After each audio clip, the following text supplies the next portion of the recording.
Ah. Hello, hello. Kongbuhi. Is it Kongbuhi? Is it Kongbuhi? Do I know it right? Did I do it right? I don't know. It's already evening, right? I'm stupid. Hello, Teratoya. Hello, Eurithemus. Hello, Twix. Hello. Welcome to the stream. Hi. Hello, Antea. Hi. Kongbuhi. Hi. Oh my god, my throat. This is what happens when you eat lots and lots of chocolate. Hello, Ninix-san. Welcome. Ah.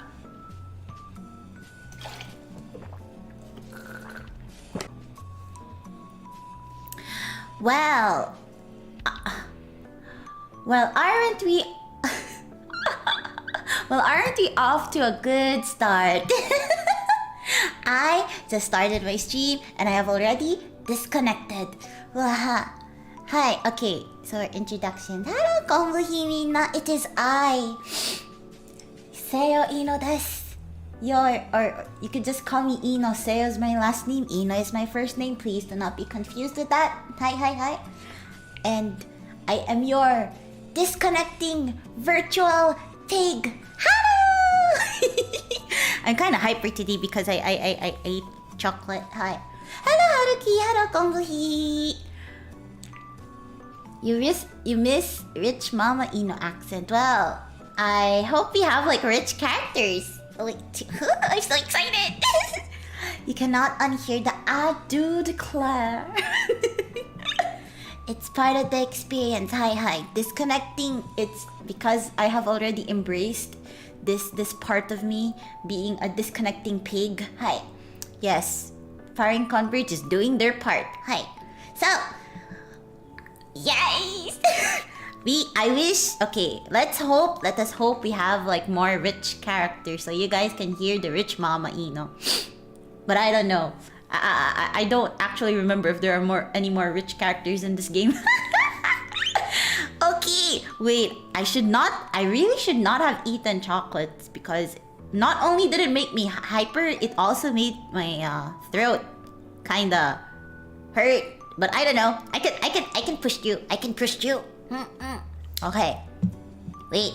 Let us all teleport and hear jazz. Okay? You guys ready? Okay. 1, 2, 3, hui! Oh! Chotto. Well, that was a fail. That was a fail. There we go. It's not a fail now. Okay. Let me see. Let me just cover this. And then let me just cover this. Wait, there we go. Wait, there we go. Hi. So, isn't the jazz so beautiful?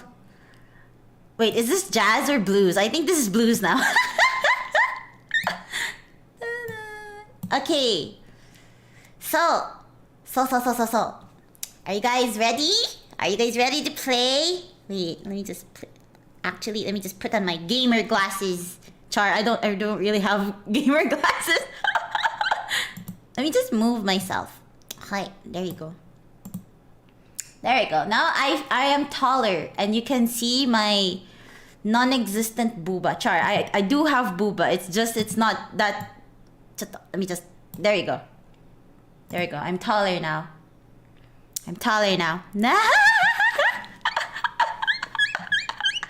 Okay, let's start. Also, please, here we go again, boys. Wait, is my volume okay? Is it okay? I think it's alright. Right. Yes, it's fine. Like I've always mentioned, I am not a priority. Please feel free to eat. Feel free to do whatever you need to do before you watch my stream. Or you can do them both if you can multitask. I don't know. If you like to eat while watching me, that's fine too. But I hope I don't ruin your appetite or your food. Volume is okay. Okay. Let's see. Feel free to lurk. I welcome lurkers. Hi. I welcome lurkers. Just know that I appreciate that you even lurking or you even like talking to me is fine. It is fine. I appreciate everyone. Every viewer is precious. Hi. Okay, Toto. Now you gotta start. You gotta start. Let's start. Oh wait, I feel like I'm forgetting something. Okay. As I was gonna say, what was I gonna say? Wait, I forgot. No. Toto. If I tend to look down, like downward, it's because I'm looking at my phone. Hi. This is a stream that is hooked up on my phone. That's why. Yeah, don't mind me looking down. I'm just looking at my phone. Okay, let us play. Hi. Let's play the game. Oh, we spent 3 minutes? 3 hours? I don't know. Wait, what? No, I think that's okay. Yes. Can't wait for more Ino voice acting. Hi! I shall do my best. If I fail at some accents, please do excuse me because I only know English and Tagalog. Okay. So, we have our new case right now. It's called a murder staged. Ooh, and it is given the requester. It is requested by Justin Lawson. Hi, new puppy. Okay, I shall do my best. Okay. Let us go.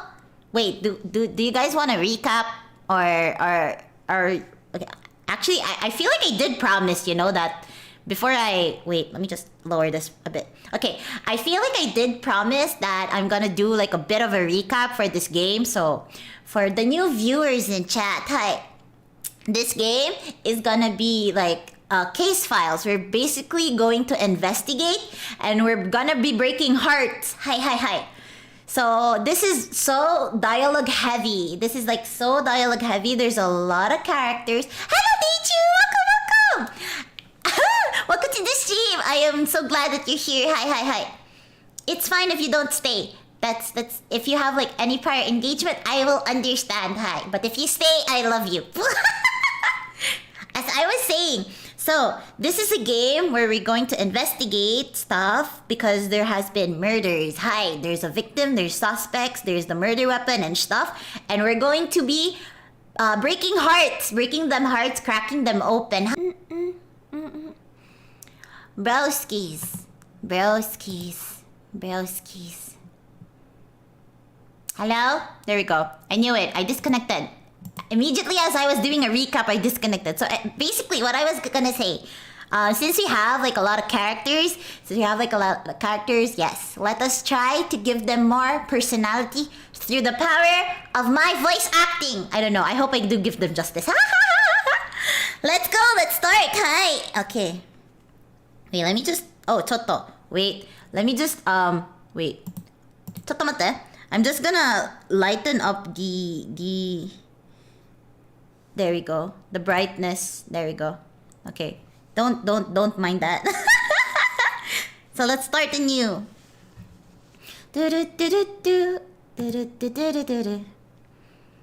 Hello. You here, Al? Are we expecting you? Oh, that's too high. Oh, I must be in the wrong room. Ah, Lawson, what are you doing here? There you are, Al. So, who's this young lady then, I'm Lucy Baker. I'm the prof's new research assistant. You two haven't met before, have you? This is Justin Lawson. He's a detective with the Serious Crime Squad. Sorry, but the introductions will have to wait. Have you heard about the actress in the onstage murder case? I have. I saw it on the Jeremy Summer show. Some loopy fan announced they were going to kill the lass on stage. That's the press take on it, is it? They've got it wrong? Yes, it's much more straightforward than that. A stagehand was found in the wings holding the gun. So you have your man then? Unfortunately not. Someone punched the young bloke and knocked him out cold, you see. What? The murderer got a thumping? Interesting. This sounds like a case for the mystery room. We'll look into it. I had a feeling you'd want to take it on. I've already sent the file over. Good luck with it. Oh, I never expected to give him a growly voice. Let me just lower it down. This must have been the highest profile case the Prof and I ever worked on. The incident took place in the famous West End Theatre. A popular actress was shot on stage in front of a full house. Oh. There were 3 suspects, one of whom were a famous actor. It were the hottest gossip in town, and the Jeremy Summer Show covered it every day. But the truth behind the case, that were the real shocker. No one could have guessed who the real culprit were. No one. A murder staged. Okay, let's go. Let's try and crack this case open, boys. Let's go over the case. The incident took place during a play in which a high-profile actor and actress were starring. The victim was Gloria Blaze, the actress playing the part of the heroine. Let's see. An actress of illustrious theatrical heritage. Oh. Engaged to famous actor Roscoe Strapping. Oh. Wait, isn't Roscoe Strapping like a name of a gun? Wait, am I right? Let me see. There's like puns everywhere, so there must have been a pun for this one. Strapping.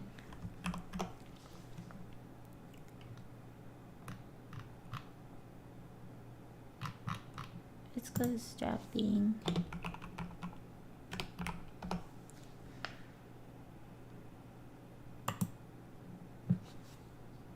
Oh yeah. Roscoe is a term for a gun. Like a nice gun. And then strapping is like big and strong. So that's very nice. I like the Have I already mentioned that I like the puns in this game? Gloria Blaze. Okay, let's continue. Her co-star was the popular performer Roscoe Strapping. Ooh, okay. It turns out the pair were also engaged to be married in real life. At the performance's climax the other day, the hero, played by Strapping, shoots his unfaithful wife, played by Blaze. As the shot goes off, Blaze falls to the floor in a pool of blood. All this was exactly as scripted. Despairing of his actions, the hero leaves the room. As he exits the stage, Strapping collides with a supporting actress by the name of Destiny Knox. Destiny Knox, like Destiny, you know, the Knox. That's a good pun. That's a good pun, right? Big and strong. Oh, come on, Terataya. Ooh, I bet she were having a case of the jitters before her big entrance. Immediately after that, the lights went out. In the pitch black, Blaze cries out for help. As it dawns on the audience that this is not part of the play, another shot rings out through the darkness. Hello, Twix. Hello. No! The stage director hurriedly brings the lights back up, but Blaze is still where she lay, utterly motionless. Knox runs over to her and discovers that she's dead. Shot in the dark, eh? Now, we have to turn our attention to another involved party, a stagehand by the name of Bray Clegg. Bray Clegg. Oh. A prop assistant who has a crush on Blaze. Ooh. Ooh, from the replica gun to the fake blood. Oh, wait. Oh, is it like from break leg? Is it like a pun for break a leg? pretty smart. I like this game. I like this game so much. Excuse me. He was found lying unconscious in the wings, with the murder weapon in his hand. Oh no. By Eck, Prof! There's not more incriminating than that, surely. It's far from conclusive proof that he's the killer, so that information's being kept from the press. Anyway, Clegg claims he was hit by someone while the lights were out. Sounds fishy to me. Perhaps, but he's definitely lost consciousness for a while. That is beyond dispute. So, let's consider who the culprit could be. We can start with the stagehand, Bray Clegg. He was found lying unconscious in the wings with the gun that was used in the shooting in his hand. However, he claims someone knocked him unconscious and planted the weapon on him. Going off the evidence we have, he's got to be our number one suspect, eh? Our next suspect is the play's leading actor, Roscoe Strapping. He exited the stage just before the theater was plunged into darkness. I don't know Rec Room. He claims to have been alone in his dressing room when he heard the shot. I wonder. And finally, we have the supporting actress, a Miss Destiny Knox. Ooh. Oh, okay. She was on stage with the victim when the lights went out. She was also the closest person to the victim when the lights came on again. The one who discovered the body. So, those are our three suspects. Based on that information, Lucy, who do you think did it? What's your hunch? After you've told me that, we'll start with the actual detective work. It's curtains for whoever did this, Prof. You mark my words. What should we do, boys? Let's try to investigate the crime scene. Oh wait, let's try asking for advice. For hunting down criminals, right? Right? Let's try asking for advice. This is an extremely complicated case. I would start by considering Bray, the young man found unconscious holding the gun. Was he struck by the real killer? Or is he lying? Personally, I find the goings-on backstage to be more than a little suspicious. Let's try to investigate the crime scene, boys. This is gonna be this is difficult. I don't remember this. So, shall we investigate the scene? Let us go. Okay. We have 5 minutes. I'll give you 5 minutes this time. No problem, Prof. Okay, let's try to investigate all the stuff. So what's this? Oh, a ladder. Okay. A large patch. Lubricating oil.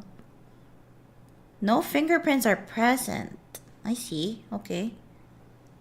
What's this? A replica gun. Fire blanks. Oil used to lubricate the mechanism. Oh. A switch. Oh. Found in the bin.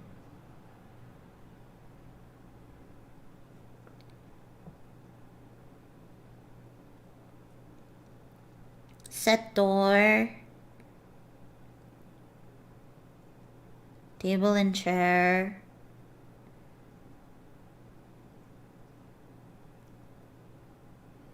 Okay. Stage position C.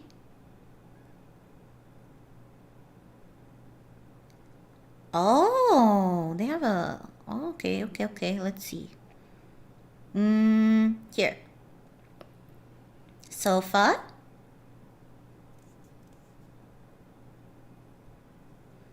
Old age. Oh, wait. Standard lamp.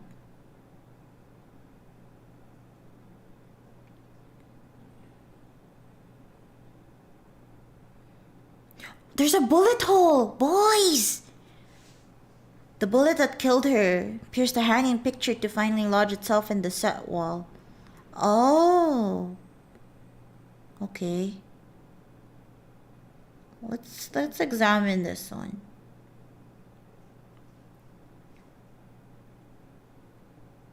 Five unused bullets. How many rounds can like one gun contain? Is it 6? Is it 7? I actually don't know. But there's like 5 unused bullets, so it's like one shot. 6? Hello, Rays. Welcome back to the stream. So there's 6 bullets. Oh, okay. Was found unconscious multiple times in the back of the head. Oh. Okay, multiple times. So he hasn't been knocked out once. Let's see. She got shot in the corpse. She was shot from a distance of 1 to 3 meters away. A bloody note. You'll pay for betraying me? It's not a prop from the show and has a hole in it where the bullet went through. Oh. A grim. While the real blood has now darkened. Oh. Okay. Let's see. Based from that information, who do we think is the killer?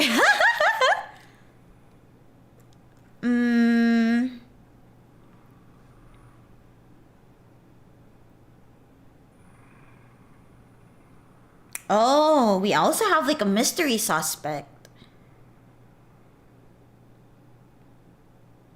Victim's fiance and star of the show. Is the prop handler, you think so too? I think he's just being framed. I think he's being framed because he's also knocked out. He's also knocked out.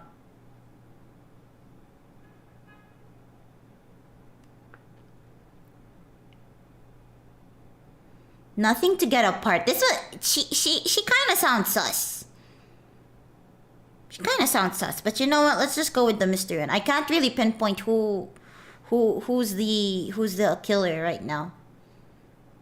I guess. But from where he's located to where the bullet hole is, I don't think he's the one who shot her.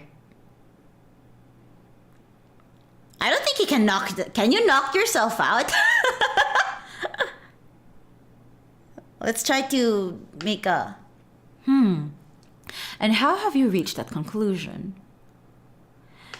Because no one's even mentioned the audience at all, and that speaks volumes if you ask me. So you have no real basis for your conclusion. But it is a possibility, isn't it? Yes. Hello, Akunchi. Akun. Akun-san. Hi, we are detectives right now. Hello. If you believe that, how can we even begin to investigate? Sorry, Prof. I really have no idea who's the suspect. Oh, well, I'm sorry if that just makes it too difficult for you, Prof. No, let me tell you what I think. I think Strapping is our man. What? Yes, let's see. Ooh. 92.9% sure of it. Well, we best call the man in and have put paid to your doubts about the 7.1% then. Voice acting. Exactly what I was hoping to do. But I'm not sure he'll come. Let's take a moment to consider what we already know about Strapping. I know something. Roscoe Strapping, stud of the stage, engaged to be married but engaged in you-know-what with another lass at the same time. At least that's what they said on the Jeremy Summer show. So our suspect is something of a cad. I think they were trying to say Chad, but I don't know. Oh. His debauchery, is also well known. An affair! The worst kind of man and the enemy of all women. But that's not what we should be focusing on here. There's something else that interests me. Oh, aye? What's that? He's an actor, and actors are masters of deception. They make fantasy appear as reality. And strapping is one of the best. Could be a tough nut to crack then, eh, Prof? Ooh. He's here. Yep, we've got company. Who are you?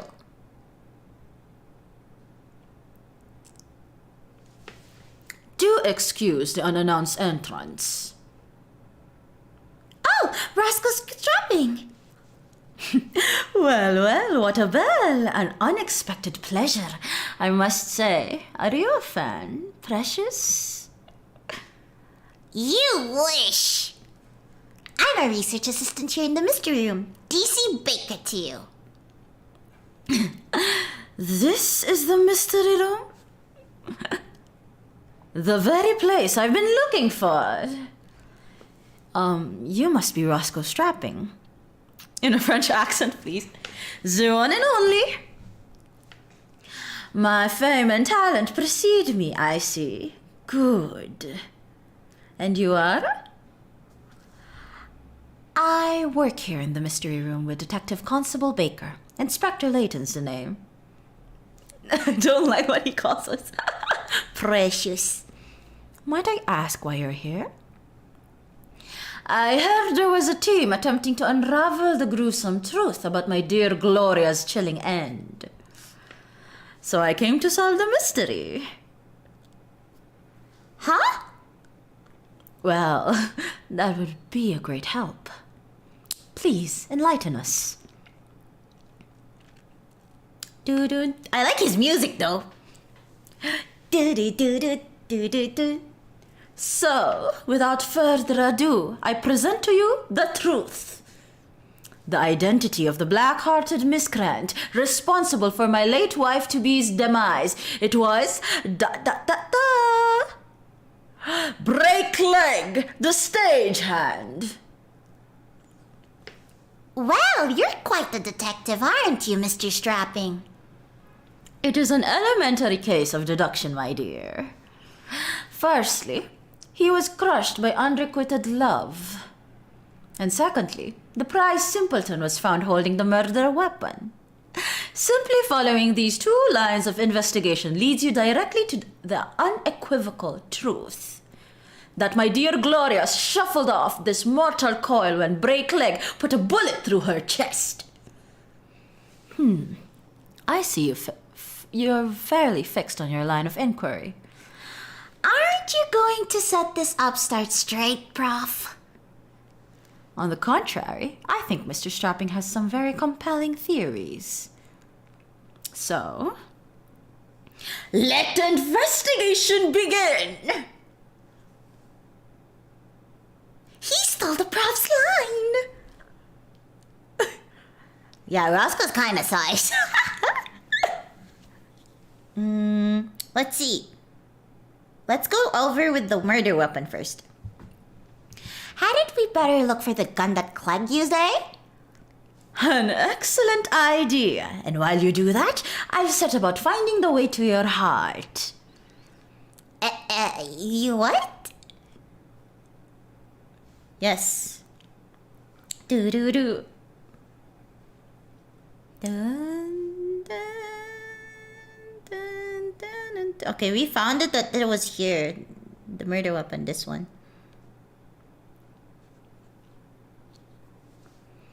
I've got it! The murder weapon! This is the gun, alright? Brava! Brains and beauty, what am I going to do with you? Give over! I'm not special! The barrel of this very gun carried the bullet that pierced my beloved's heart and stole her from me. Wait, I have to again. When you examine the evidence, that is exactly what you shall find. So now you must ask yourself, what scoundrel was holding the gun?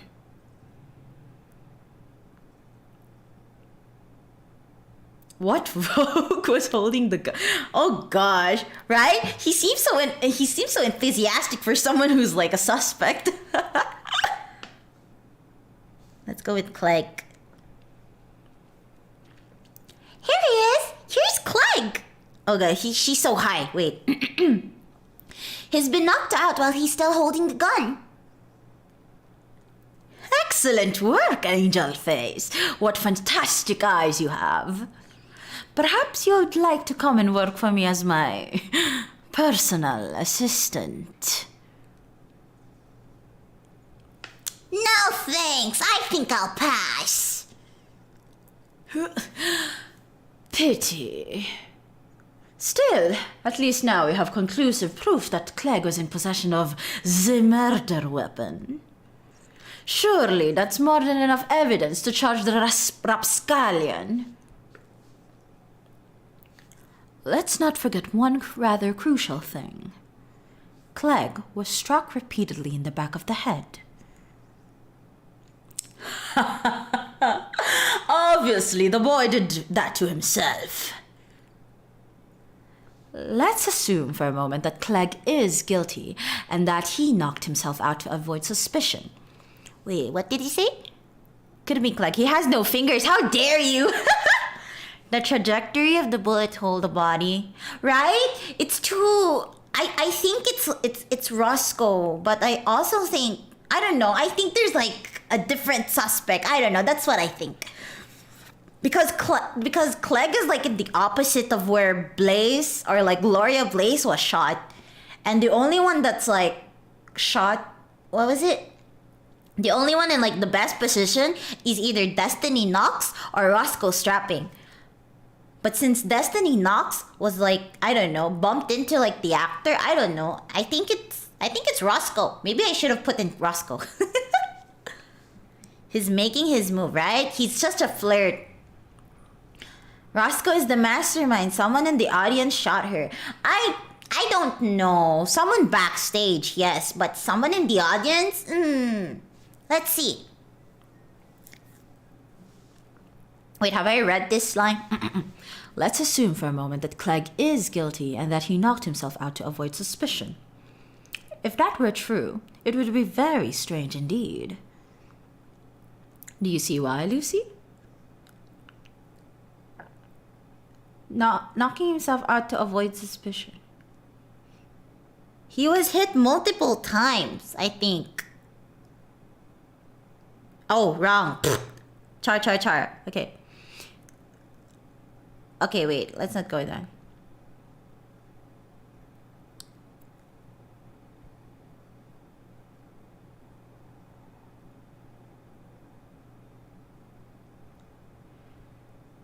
Oh, there we go.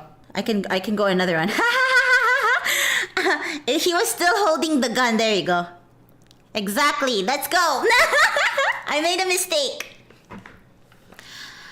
Well, if I were trying to make it look like I hadn't done it, I'd have chucked the gun away for starters. Exactly.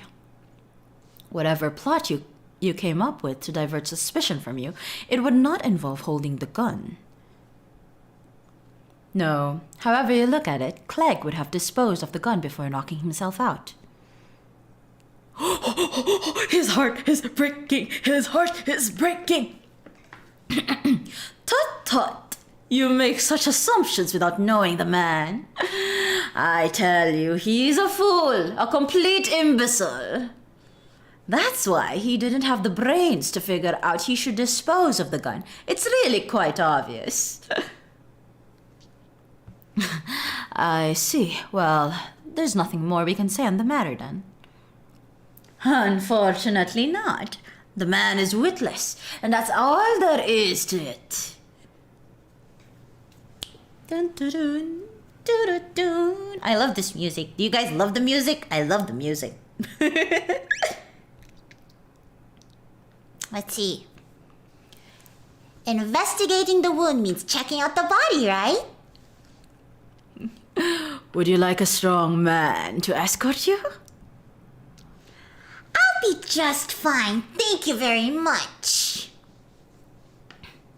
Let's go. He tries to find like a time to flirt with Lucy. Oh, you guys can't hear the music? Eh? ちょっと. You know what? I'll just mute this. And then I'll just... Wait. I didn't know you guys couldn't hear the music. Wait. Dun dun dun.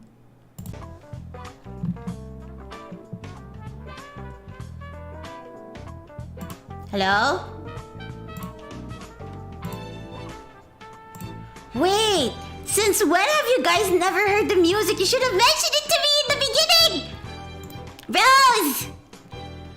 You can hear it now? Wait, so can you guys hear the music a while ago? Can you guys hear the music a while ago? Have I started the game without you guys hearing the music? You guys should have told me! You guys should have told me!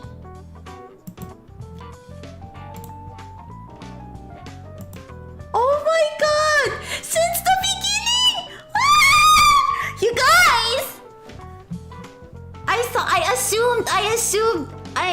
assumed you guys can hear the music.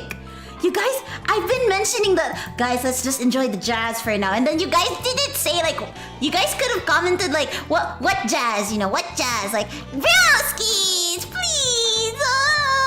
Don't tell me I've been streaming for like 40 minutes without you guys hearing the music. This is so, oh god. You guys, I spit on you. Puh.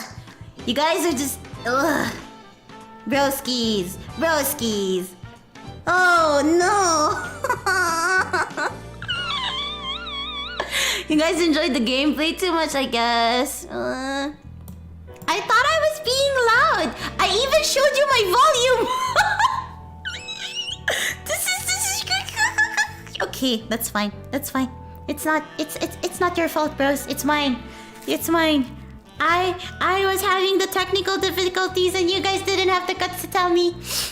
Who told me just now? Thank you very much. I'm glad we didn't reach like an hour before we realized there's no music.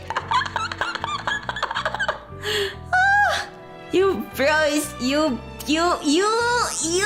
Okay, let me just shut up. And move on. Shut up and move on.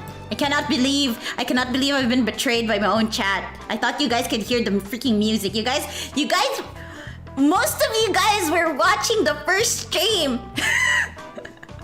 Most of you guys watched the first stream of this game. You guys should have realized there was music even in the menu, even in the starting. Oh, woe is me. You guys can only say, I cannot believe I'm the only one who's been enjoying the music all this time. Guys, Okay, fine. I will forgive you because you guys still stayed even though I am very scuffed. Even though you guys were deaf to the music. Oh god, now my disgusting voice acting is just without the music it sounds so bare. Okay, oh god, I'm gonna cringe when I watch the VOD. I cannot believe this. I cannot believe I've been betrayed by my own chat. Let's go. Screw you guys. Screw you guys. ちょっと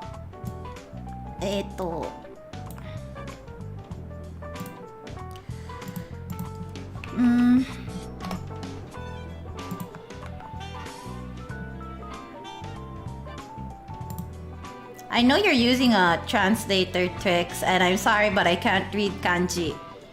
Hi. Kanji no kanji wa. You go like not spit, like what? Not spit? That doesn't make any sense. So no, naganai. Oh, do you mean like don't spit? I spit on you? Twit. There you go. You guys are trash. Char, you guys are not trash. You guys are just my lovable chat that betrayed my trust and didn't tell me that I was having technical difficulties with the sound and the audio. I spit on you. Disgusting. Char, I love you all.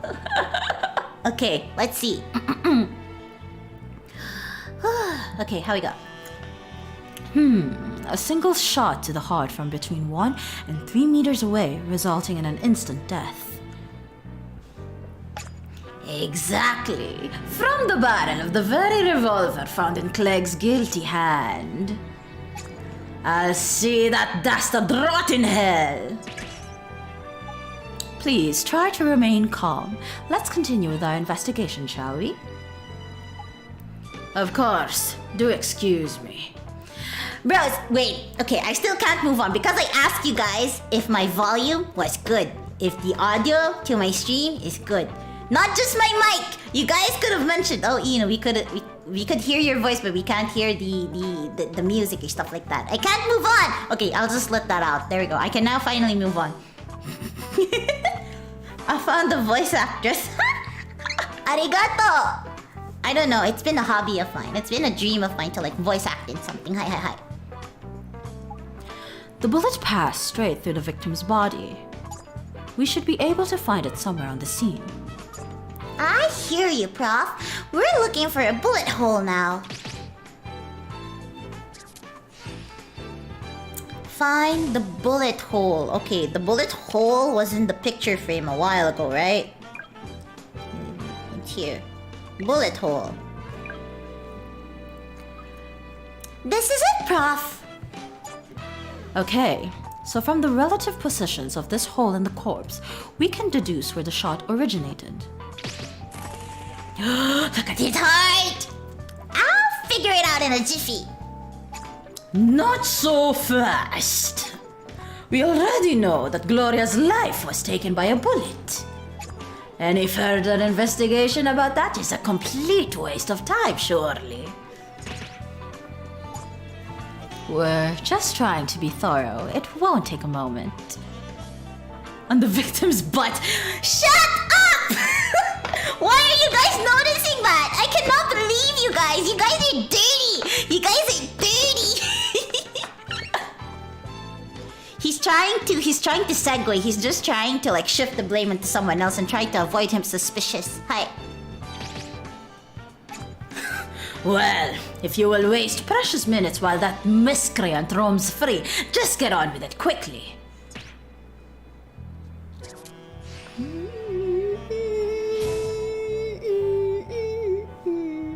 Okay, locate from where the shot was from. I mean, the shot must have been here, right? Yeah, this is where the shot is, see?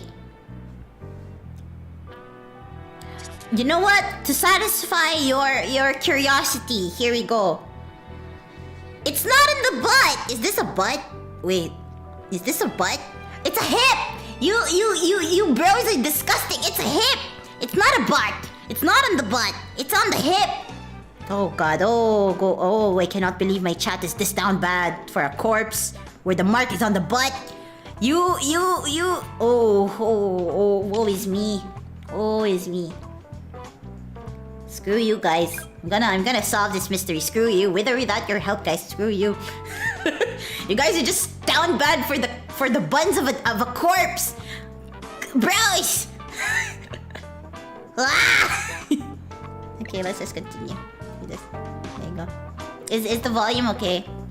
Okay. Let's go. It was fired from here. Well, as far as I can tell, it'd put the shooter around here. That was my position on stage. Sorry, Angel Face, but you're reading the wrong lines. Think again. What's your reasoning, Lucy? This is the location from which the killer took the shot. The body and the bullet hole placing. Yes, it's this one. There you go. That's within the 1 to 3 meters distance from the body. Yes, it indeed likely the shot originated here. Aye, this is the spot, all right. The gun must have been fired from right here.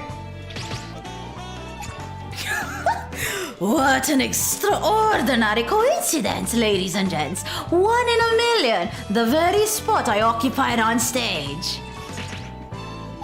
Of course, it's of no relevance whatsoever, as I expected. This has all been an utter waste of time. Pro gaslighter, right? On the contrary, this is extremely relevant information. Pardon me? When the shot was heard, it was pitch black on stage. Shooting the victim dead with a single bullet in total darkness is bordering on the impossible. Bordering on, perhaps. Yet alack, my glorious life was taken with one such miserable slug. Whatever you may say now, nothing can bring my darling back. Oh, fate, you are cruel mistress indeed. No, very true.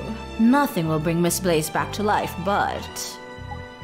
the final curtain has already fallen. There is nothing more to say. I keep losing his accent. God damn it.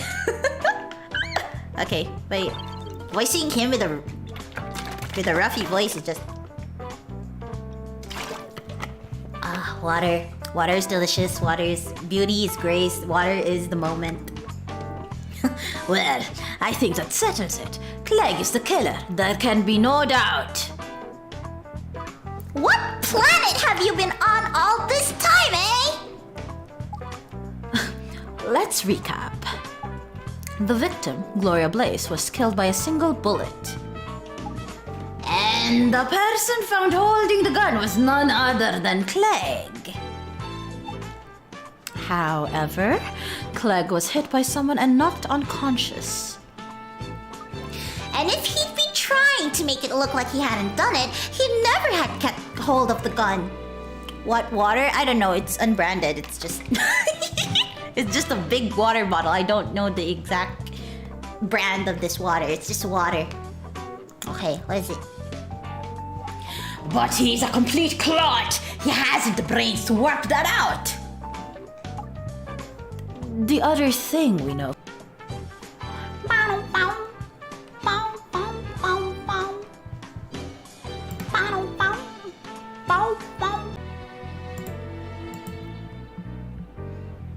Bum, bum, bum, bum. Hello?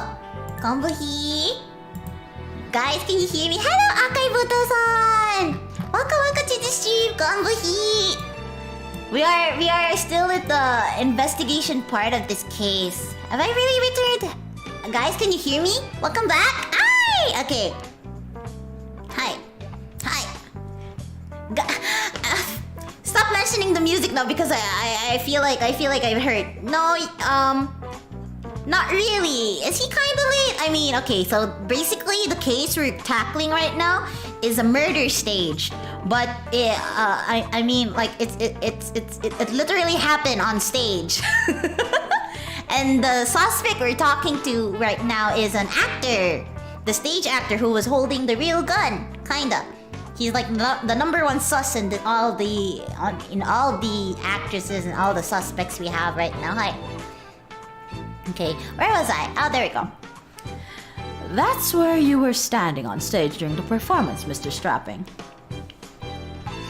Yes, by a cruel twist of fate, my beloved seems to have been shot from the very spot where I stood. The problem is in the timing. To shoot somebody from anything other than point-blank range in total darkness is bordering on the impossible. Then it was a fluke. That is completely irrelevant. However, never mind all that. I've just remembered something of vital importance. Oh, what's that then, out of the blue? The death threat. There was a threatening note, was there not? Eh? With the additional evidence, you will have no choice but to acknowledge Clegg must be the killer. It seems you have some more investigating to do. Indeed you do. Find the death threat. Dun, dun, dun, dun. Okay, let's continue. Now, picture the scene. Clegg falls in love with the beautiful Gloria, but his passion is resolutely rejected. Consumed by self-pity and rage, he sends a death threat to the poor, defenseless flower. So, where's this death threat now then, eh? It's better late than never. Somewhere at the scene of the crime, naturally. One of the detectives who came to the theater told me of it. I'm quite sure it's there. But you haven't actually seen it with your own eyes, though. I don't need to see it to know what artless piffle Clegg no doubt came up with. Now go and find it. Find a note that contains the incriminating death threat. Raspy and rich Eno voice? Oh god. I don't know. I can't do male voices, so the best I could do is give them like a raspy voice. Cliff, give Clegg a break. I mean, his name is literally Break a Leg. His name is derived from Break Clegg, like break a leg. Yeah. Okay, let's see. Find the death threat. It's this one, right? The one on the note.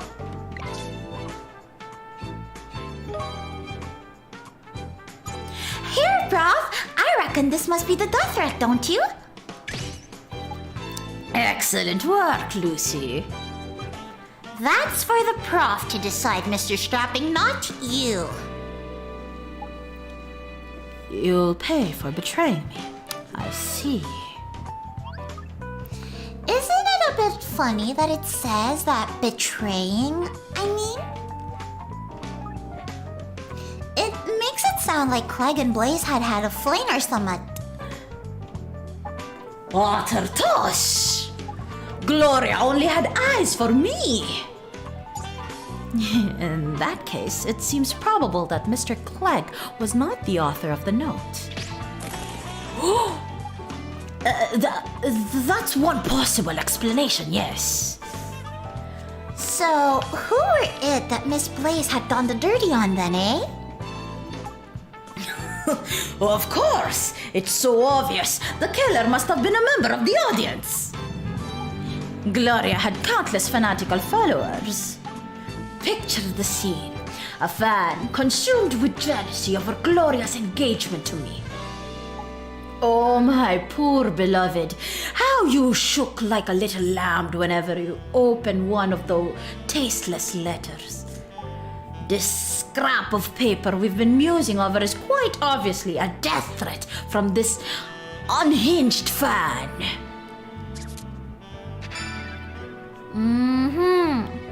According to okay. I don't know. By heck, Prof, if we have to pull in everyone from the audience for questioning, we'll be here all year. Oh, El, that's the phone. Excuse me a moment.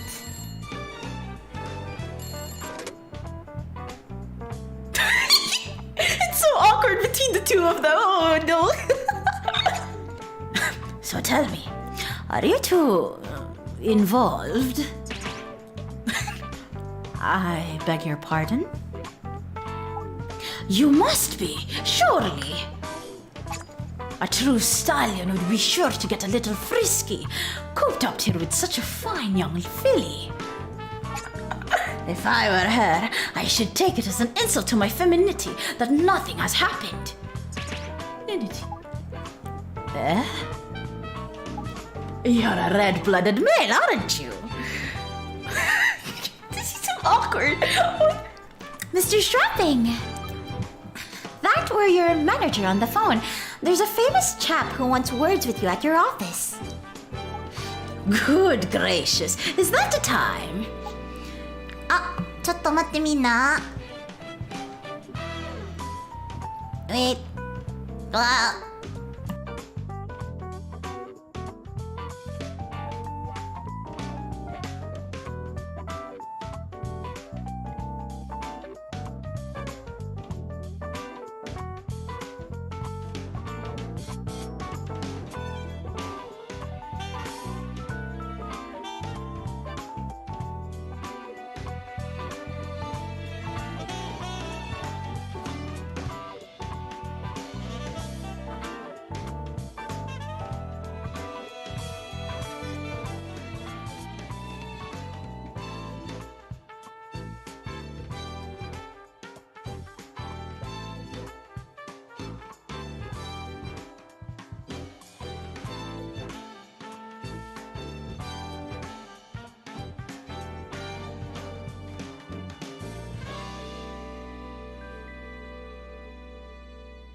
Sorry, bros. Sorry, have I kept you guys waiting? I'm so sorry. It's just, one of my family members called me. Oh, there you go. Oh God. Gomen! I'm sorry. Okay, wait, where did I stop? Oh, here we go. I took a while, right? Gomen. But at least you guys enjoyed the jazz, right? It's pretty cool. Okay, let's go. Let's continue. Hi. Okay. It must be that bore of a £2 billion film I'm supposed to be acting in. 2 bill? Naturally, they wanted me as the headliner. What was it now? A pirate film, I think. Well, it sounds very important. You won't want to keep them waiting, I imagine. Well, seeing as we've proved who the murderer is, I shall take this opportunity to make my exit. Alright, ta-ta then. We'll be seeing you. I'm looking forward to it already, precious. It's DC Baker to you. Adieu. I like how when he first came in, he had I gave him a different voice, and then continuing on, he had now a raspy Italian, French, I don't know, kind of voice. I suck at voices, gosh. Okay. Arg! That man gets right up my nose. Do you really think he did it? Without a shadow of a doubt. We still have a number of riddles to solve, but he's a very intelligent adversary. Oh, he doesn't seem that sharp to me. He very carefully and deliberately diverts the conversation away from the most crucial point. The most crucial point? What's that then? Whether Blaze was actually shot in the dark or not. Ooh. Oh my gosh. Oh, wait. This is getting good, and I have to eat chips. Because I'm getting hungry. I hope you guys don't mind me eating midstream. Let me just... I'm using scissors to cut my... Oh, they taste... They smell so beautiful. Oh, they smell so beautiful. I'm sorry. Wait. I should have cut this while one of my family members is calling me. Oh, took a while. Wait. There you go. Oh God. I got this chips. Oh, this smells so beautiful. It's so delicious. Figuring out a voice on the spot is difficult for real, right? I really feel like I gave him a different one at the start. But then I was thinking midstream that he might have sounded kind of similar to the voice I gave for what was it? Zach Carrier. So I was like, oh, he looks old, so I must give him something like a Chad, Italian, I don't know, French kind of voice.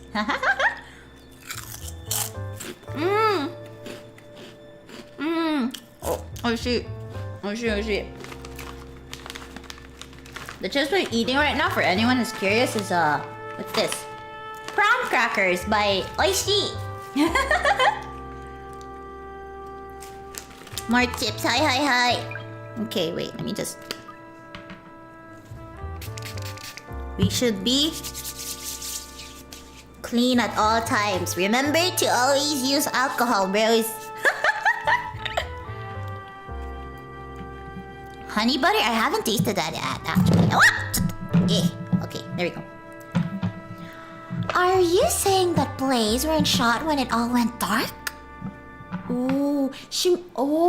Wait, is Alfendi, is the prof actually saying that she was shot mid performance? But then But then who yelled? Who was the one that yelled in the dark? Wait, there's another female on the scene. It must have been Destiny Knox. I don't know. Maybe she's good at impressions like I do. I don't know. I don't know if I can even do impressions. Do you recall where we concluded the shot was fired from? Aye, from where Strapping had been standing on stage, weren't it?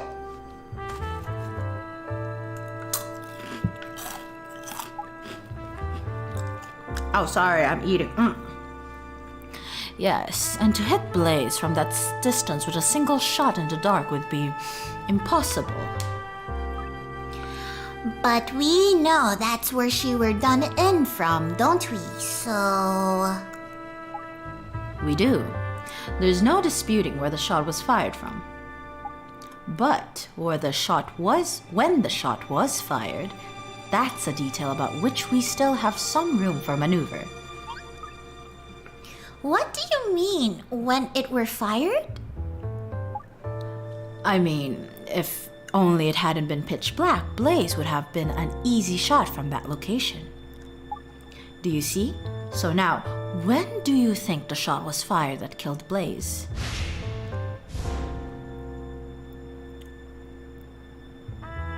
Perhaps during the performance.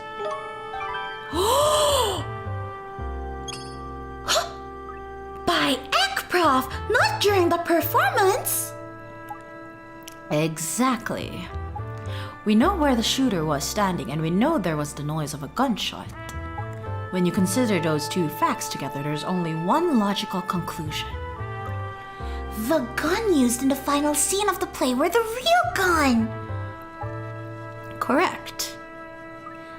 Unbelievable. We can be almost certain that's the truth of the matter, but it is just a theory at this stage. We need to find some evidence that Blaze was actually shot while the performance was underway. I hear you, Prof. I'm on it. Okay. What kind of evidence are we looking for actually? What the fuck?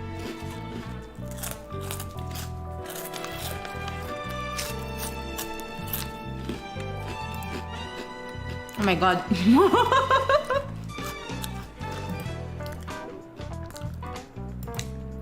I was speedrunning my chips while I was still disconnected. I'm sorry. Okay. I found the remote control, Prof. Oh god, I did, yeah. Blah, blah, blah, blah. Spit. Ah, there you go. Ah, that must have been used to detonate the squib and burst Blaze's bladder of fake blood. Blaze would have been the one to push the button, wouldn't she? So, how come it were chucked here in the bin? Yes, what does that tell us, do you think, Lucy?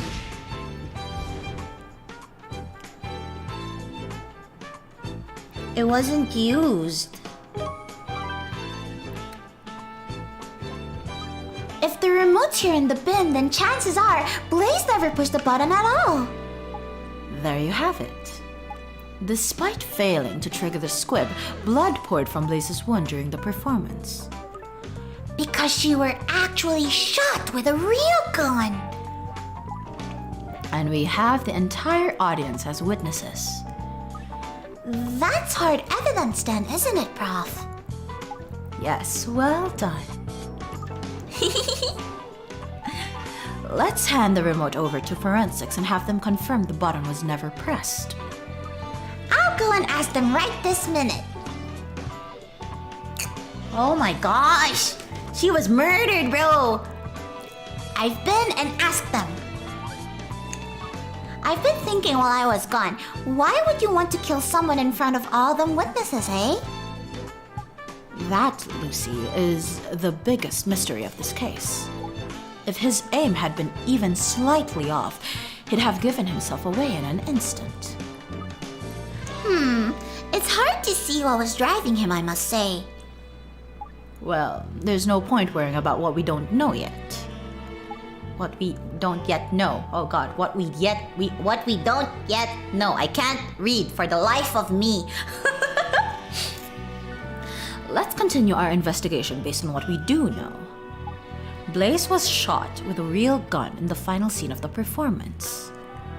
Now, we've established that the events that followed in the darkness start to fall into place. Oh, aye. There's plenty of questions need answering now.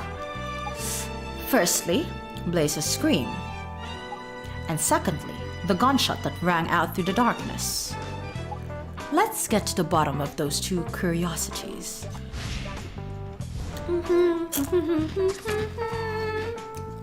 Oh, music. Okay, let's see. Shot in the dark. Let's go with this one. Let's get this straight. If Blaze were killed during the performance, what were the shot that everyone heard when the lights went out? My guess is that it was fired by Strapping as part of the whole deception. There's sure to be evidence on the scene somewhere that proves he fired a second shot. I best get looking then. Let's go. Let's go. It's the fake one, right? It's the fake gun. This is what he used. Strapping must have used this replica gun, no? I bet that's it. Let's see, the prop gun was found behind the set. He would have had to work his way around to knock out Clegg from here then, if you're right. Is there any evidence you can find that would support that idea, Lucy?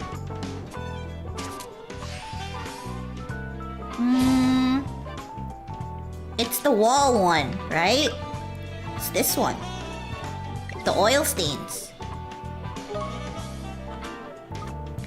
These oil stains are a bit telling, aren't they?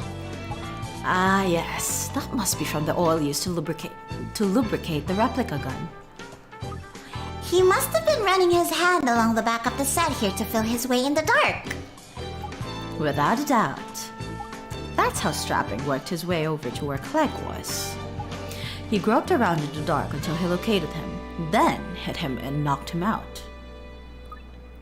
Nasty stuff. This shows us the person who had the replica gun passed this way. In other words, it's proof that Strapping crossed behind the back of the stage in the dark. We're getting closer, Prof. Okay, wait. What?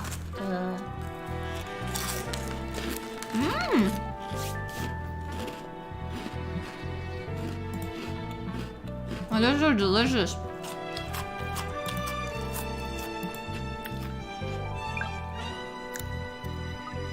More chips.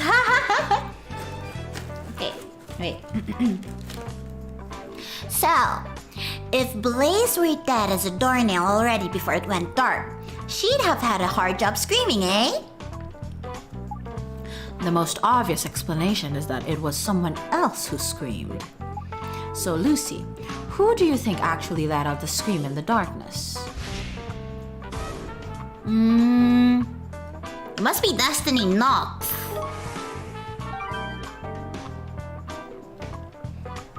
Well, if it weren't Blaze who screamed, the only other possibility is that Nox lass. Quite. Neither Strapping nor Clegg could have convincingly imitated a woman's scream. But that's not quite the whole story. We already have evidence to suggest that Strapping told Nox to scream. We do? Yes, it's all there in the suspect's statements. Which statement tells us when Strapping was probably told Nox to scream? It's probably when he bumped into her, right?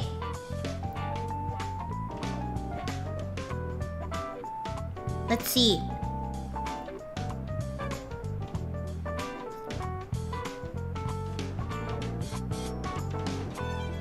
This one. It's this one. It must be this one, right? Let's go! Yep, Mr. Strapping bumped into Destiny. That sounds that fishy, that does. Agreed. Knocking her over would have given him ample time to tell her what he wanted her to do. What? So, Knox was an accomplice then? Not exactly. If she were really his accomplice, they would have plotted the whole thing together from the start. Hello, Ninix-san. Aye, why didn't they? That's a bit odd, isn't it? It seems there's yet more to this case than meets the eye. Oh, this is weird. Are we done? Oh, we are. We've homed in on the truth, it seems. And prove that Strapping's the killer. Oh, that's the phone. I'll get it. Let me just chew. Oh. And then let me just swallow. Okay. It were the forensics. They said the remote switch weren't pressed, just as we thought. Oh. Oh, there's no music. Broskies. That clinches it. Shall I call Strapping in? There's still something that's troubling me a little, but I'm sure we've got enough. Yes, call him in. I can't tell you how much I've been waiting for this. It's breaking hearts time, boys! There's no music. Oh, here we go.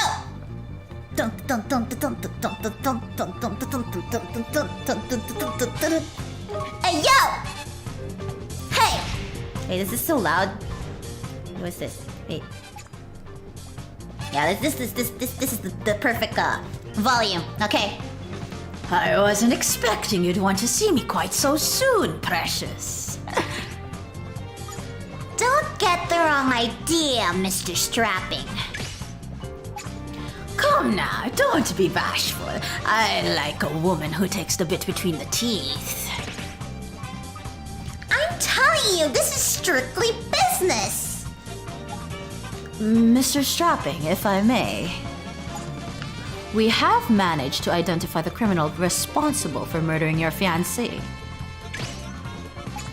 I knew it. Didn't I tell you it was someone from the audience, eh? Tell me the wretch's name. Oh, it's you, alright? It's you. The wretched is you. Let's go! Dun, dun, dun. The killer is Mr. Strapping. It was you! Oh, precious. If you want to get my attention, there are much more effective ways, you know. No, Mr. Strapping. Lucy is quite serious. You killed Miss Blaze. What a disappointment. You really are an artless pair. I have already laid it out for you on a platter. The killer was hiding in the audience. He or she made their way onto the stage in the darkness and pulled the trigger. With one fateful bullet, my darling's heart was pierced and our love rent asunder. Oh, woe. Let's go, let's try to break his heart. Sorry, but that doesn't stack up. It'd be almost impossible to have killed her with a single shot, and here's why.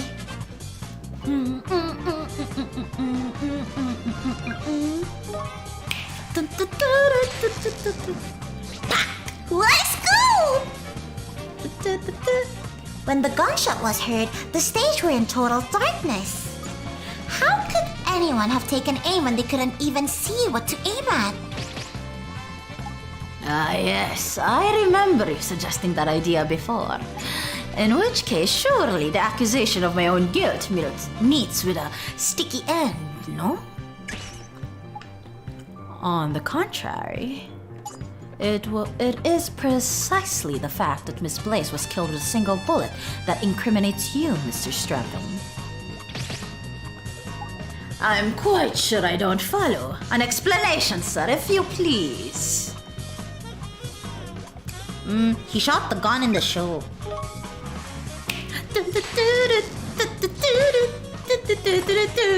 Let's go. Miss Blaze weren't killed during the blackout at all, was she? No, her life ended a few moments earlier. On stage, during the finale of the show, in front of a whole house. A full house. What a fantastical idea! Your imagination is wasted on this job, Precious. You should hand in your notice and become a dramatist. There's no to imagine about it.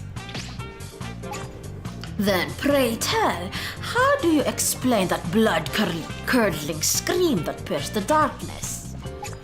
Every member of the audience in the full house of which you speak heard the woman scream. This one.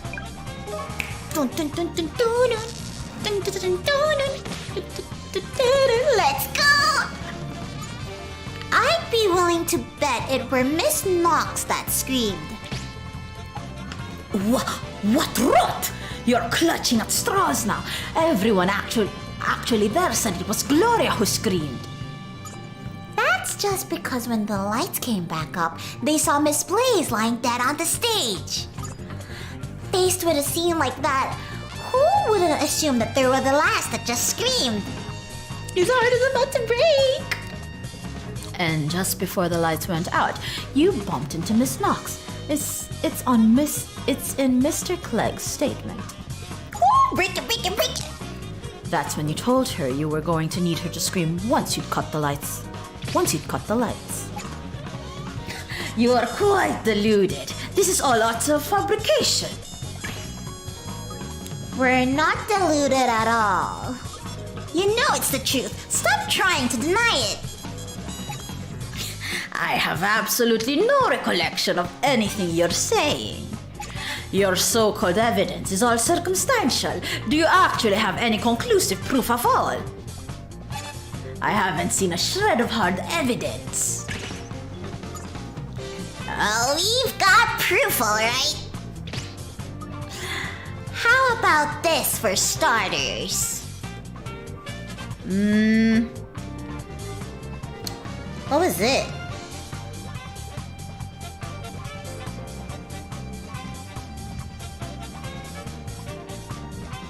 Actually don't know. Holy heck. Shot Blaze. I think it's the bullet hole. Is it this one? Please let it be this one. Oh no, it's not. I made it wrong. Wait. It's this one. Is it? Oh my god! Wait, I don't know. I hardly... Okay, wait. Is it the stage? Is it the position on the stage? Wait, is it this one? Please hit. No! Okay, it's not that. Oh my god. Wait. Strapping Shot Blaze. Is it this one? Is it the gun? No? It's not. It's the replica gun. Wait. It's the replica gun. Let's go with the replica gun. Okay, wait. I can't. Let's go. Hit. No! What? I forgot! Holy heck! Wait. What was it? Is it this one?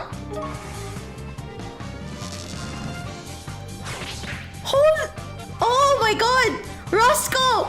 You can't be serious, bro! Wait, let's start at the very end. Oh, is it this one then? Is it this one? It's this one. The remote. Okay, not the rubbish bin. It's the remote. Let's go. Let me just find the remote. Not this one. This one. Okay, please hit. Onegai. Hit. Let's go. Isn't that the squib remote? Aye. which should have been carried by Miss Blaze for her to push the button in time with you firing the blank. I finally got the right answer. Holy heck. Wait, I deserve a snack. Oh my god. Oh my god, look at his exposed heart. It's beating so fast.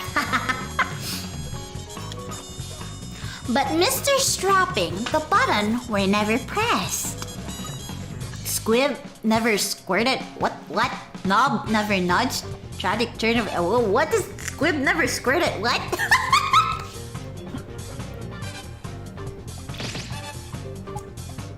Oh no, I didn't get to read. Freaking.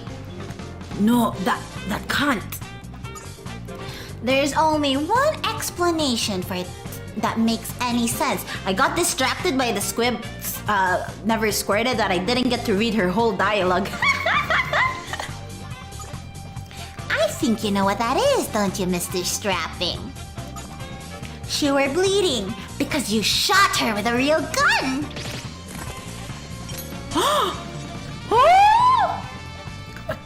Clearly, Gloria just forgot to take the remote control with her that time.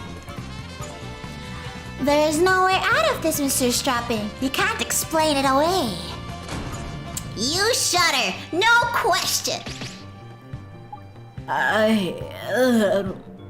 Nonsense! Oh, wait. Encore! What the fudge?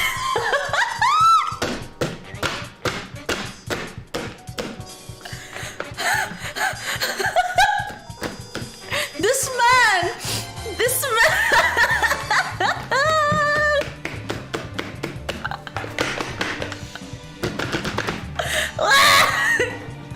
Okay.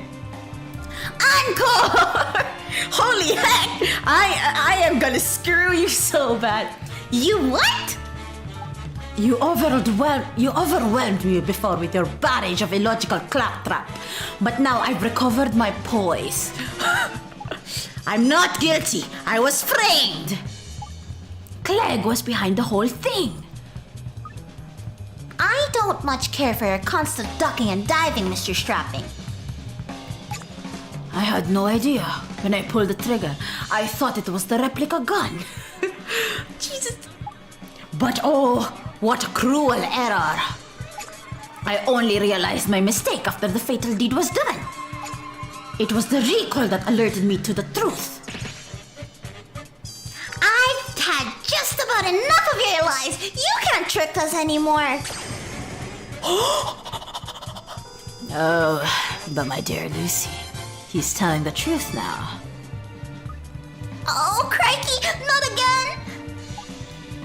Someone very carefully arranged for a real gun that looked exactly like the replica to be there at the scene. Yes, that part of all this was very much a premeditated crime. I did not read that right. But everything that followed, that wasn't driven by lust, nor by heartache, nor by insanity even. No, what followed was nothing more than an ad-libbed scramble to hide the truth. Come on, Prof. You're not saying there were someone else involved that switched the guns over. Oh yes, there was someone else involved. The mastermind behind this whole charade. Just the sort of killer I like. You're getting rather carried away in your soliloquy.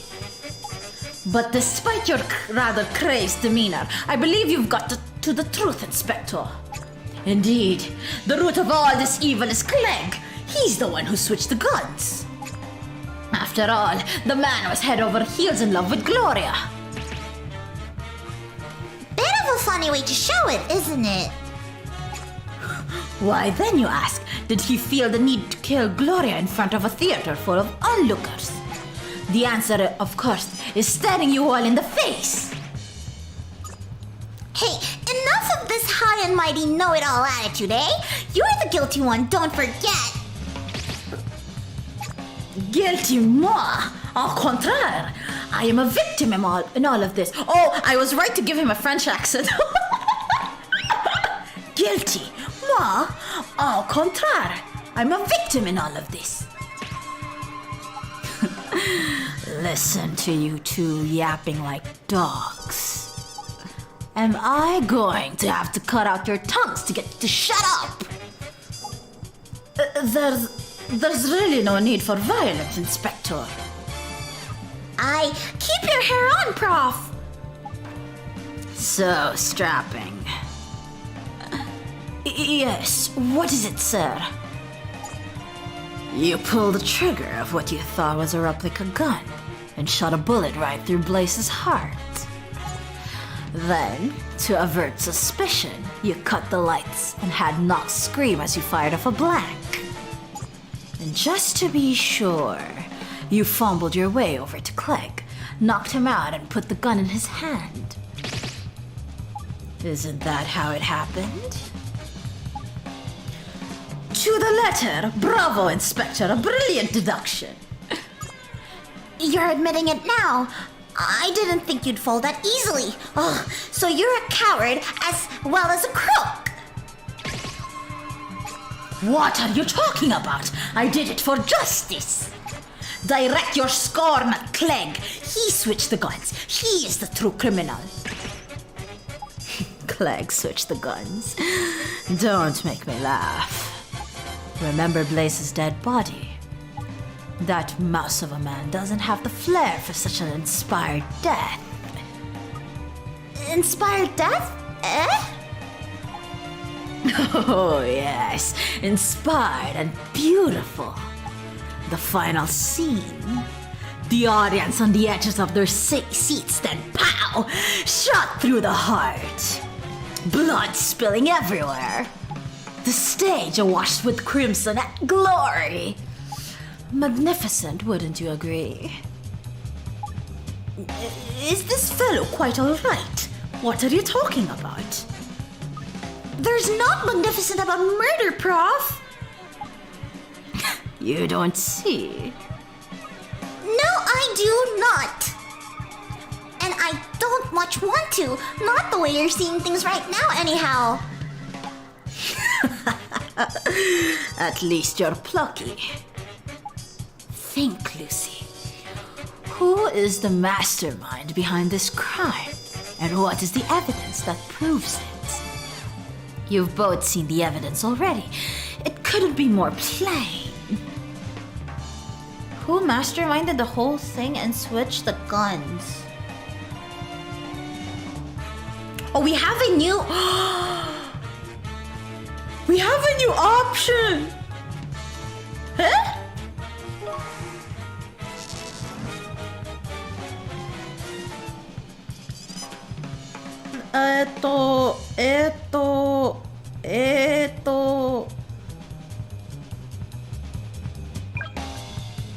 Is it this one?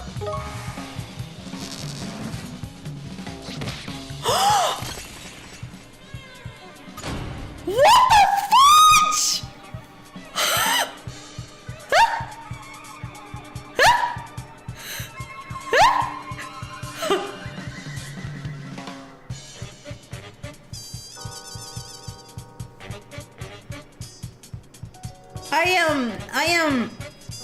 I am mind blown. I have to drink water. Wait, I can't believe.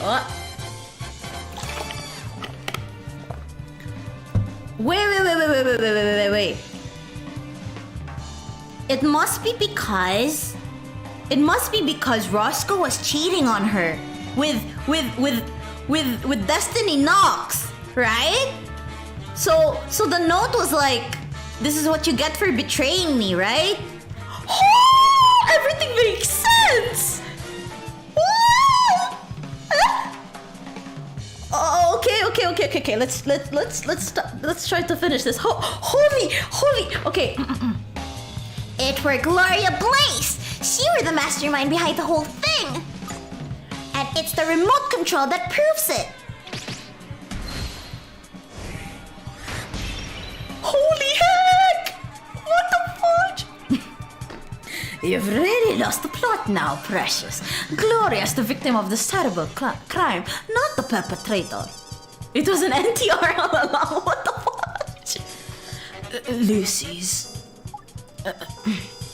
Lucy's absolutely right. Thank goodness you're back, Prof. Sorry if I alarmed you. Yes, the remote control we found discarded in the rubbish bin. I believe Miss Blaze threw it away on purpose. What a ludicrous suggestion! Why on earth would she do such a thing? Because Miss Blaze planned all of this right from the start. She was responsible for switching the guns. She knew she were going to be shot dead that day. So she had no use for the remote control. That's just... I don't understand. Why would Gloria orchestrate her own murder, for goodness sake? Yes, what was going through Miss Blaze's mind to make her take such extreme measures? The answer to that is written in a message which you have already seen with your own eyes. What message? The message that Miss Blaze wrote to you and left for you to find. Lucy, would you care to explain? Holy heck! This is like so what the fudge? You'll pay for betraying me! You betray me! Oh my gosh! Wait, I am still mind blown! Oh!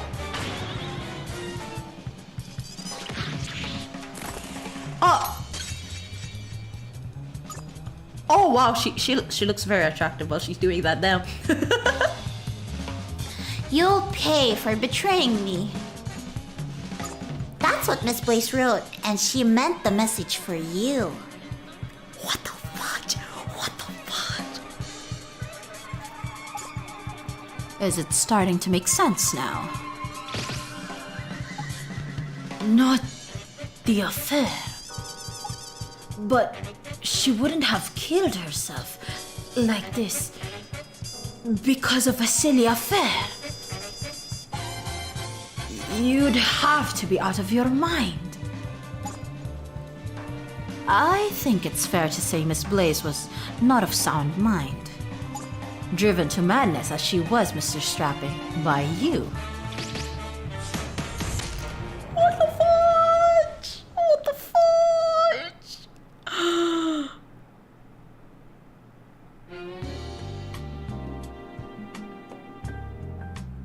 Al, are you here? Oh, hello, Detective Lawson. Have you got some new info for us? The woman was hardcore. The woman really went like the extra mile, you know, like if I'm going down, I'm taking it down with me. Like, what the fudge? It's up, let's go! Yes, I have. The lads have found a typewriter in Miss Blaze's room identical to the one used to type the note you found. And they've proven it was Blaze who ordered the gun too. That's the proof we needed. Lovely job. Who'd have guessed the victim was the mastermind behind the whole thing? I'm amazed you figured it out. So tell me, exactly who did figure it out, hmm? Yeah, the show must go on. Like, what the fudge? What do you mean? The Prof and me, of course. Who else? That's what I'm asking you. I don't follow. Sorry, I don't mean to be rude, but I'm going to have to leave. Oh, it's not like you to head off so early, Prof. Everything all right? Yes, perfectly. There's just a program I'd like to see on the television, so I'll see you tomorrow. Okie dokie. See you later. Bye, Al. Nice work. I bet the Prof's jiggered after all that excitement. Excitement? What do you mean? I'll tell me what I mean. When he starts getting on a roll with his questions and that, he changes. It's ever so sudden when it happens. I see. And how does he change exactly? Like you wouldn't believe. For starters, his hair goes all wild and disheveled. It hangs down in front of his eyes. It's that creepy it is. Makes him look evil, it does. I see. Anything other than his hair that changes about him? Oh, aye. It's his whole personality. That's the worst bit about it. It's the way he says stuff, I suppose. He gets all high and mighty and Marty and, well, just plain scary if truth be told. I mean, do you know what he said to me and the fellow that were here before when we were arguing? No, what? He said we were yapping like dogs and he'd have to cut out our tongues. And he were being serious. You can't blame the man for having a sense of humor. It weren't funny. He's so intense, I'm telling you. It's dead frightening. It must be very difficult. Well, that dark side of his is starting to get up my nose. He's this far away from a Lucy lamping. Well, try not to lose your patience. Oh, I'm trying. Hard. By the way, Al doesn't ever come out with any unfamiliar names when he's like that, does he? Eh? You know, he doesn't start talking about people or places that have nothing to do with the case. No, I can't say he does. I'll tell you something he did say, though. He said death were inspired and beautiful. Really? Why are you so interested anyway? No reason, really. It's just... Well, if he does mention any strange names while he's like that, be sure to let me know. On the quiet, okay? On the quiet? Yes. It'd be better for Al that way. How come? It's just would. Trust me. Well, okay, if you say so. Just make sure he doesn't find out you're reporting to me. We're done with one case. Oh, Jeez, that was quite long for like one case.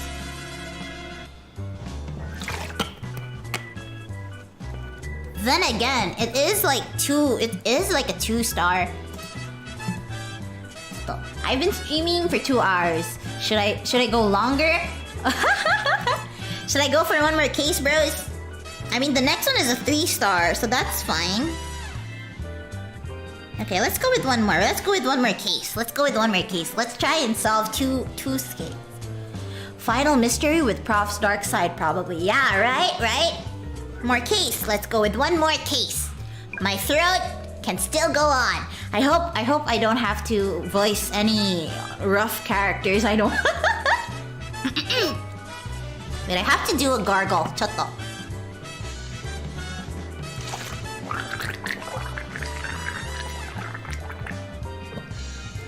Okay.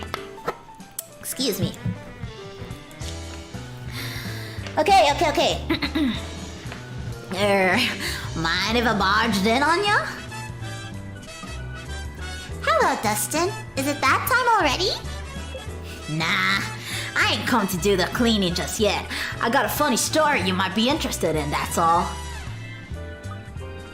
Oh, what's that then? I can feel your throat is low-key dying. It's fine. I'm having fun anyways. The walking corpse, I call it. You believe in that sort of thing? Don't be daft, Dustin. A corpse is a corpse. That is a doornail. And no better at walking than one. You reckon? Well, me bruv's seen one with his own eyes.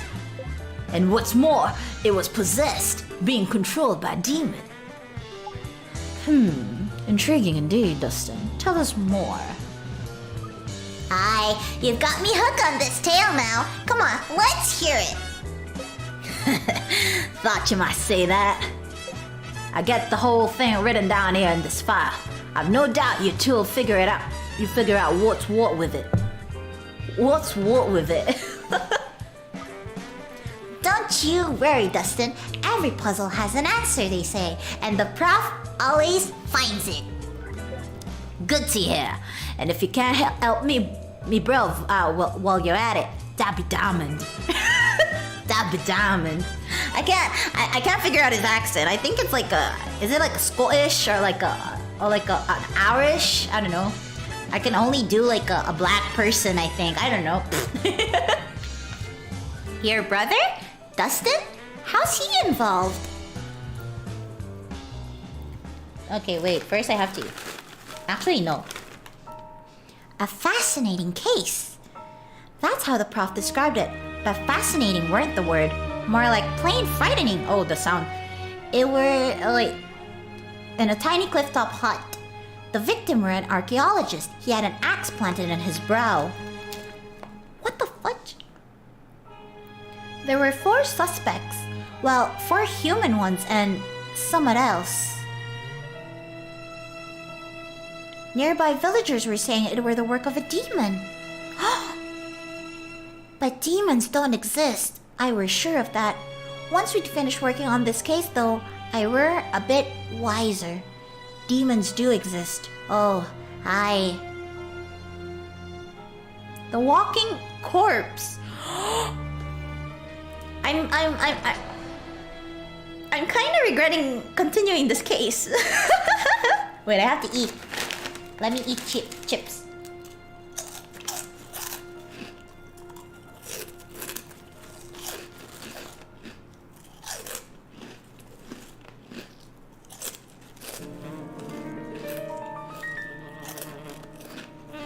Excuse me.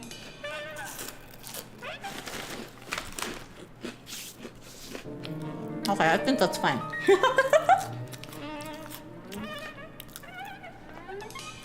Oh, this music is just so creepy. It's like, this is like the music they used when the other prof first came out. Hi.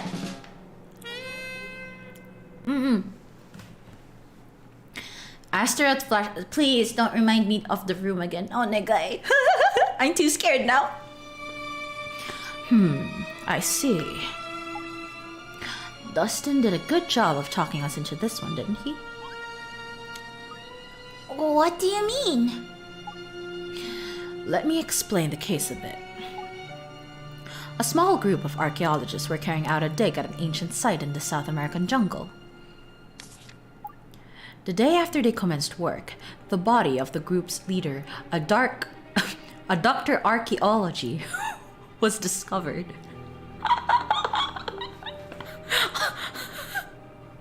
Oh my gosh. Imagine his parents, you know, like they had their last names were like all a G, and then they're like, oh, let's name him Arky.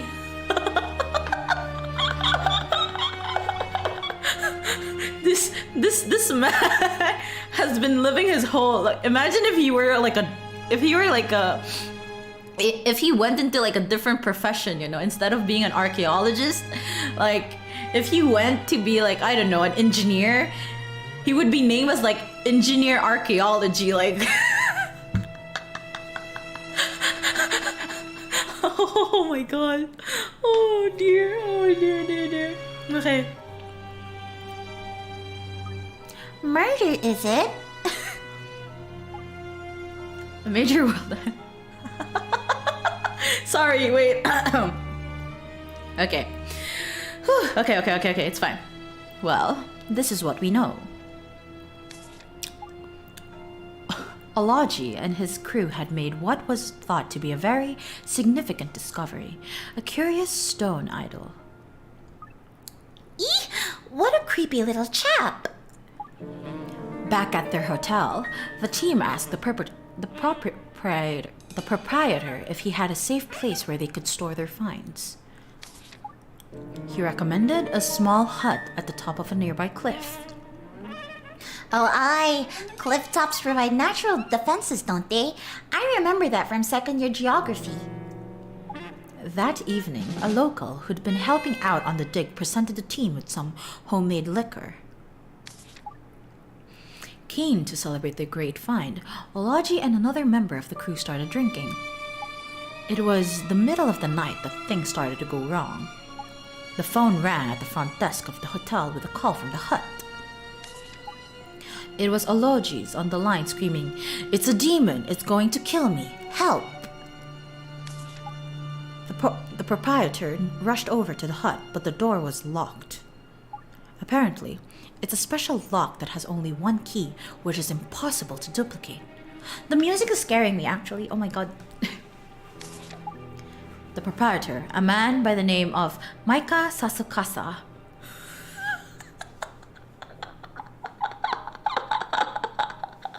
Wait, his name is literally Mikasa Sukasa. Like, my house is your house. Mikasa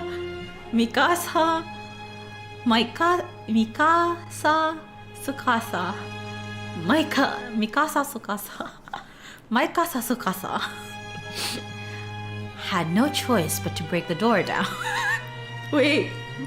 Oh god, the names of I know the music is like scary and all, but like the names of these characters is just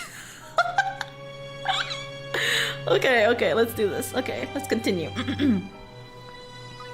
Eeh, he must be a burly fellow then. Yes, but the scene that confronted him inside the hut would have made even the toughest of men wince. Not funny. What were in there, Prof? What the Olaji's dead body, with the axe that killed him still lodged in his head, in his skull. What? Nasty. An even more unbelievable turn of events followed. Hello?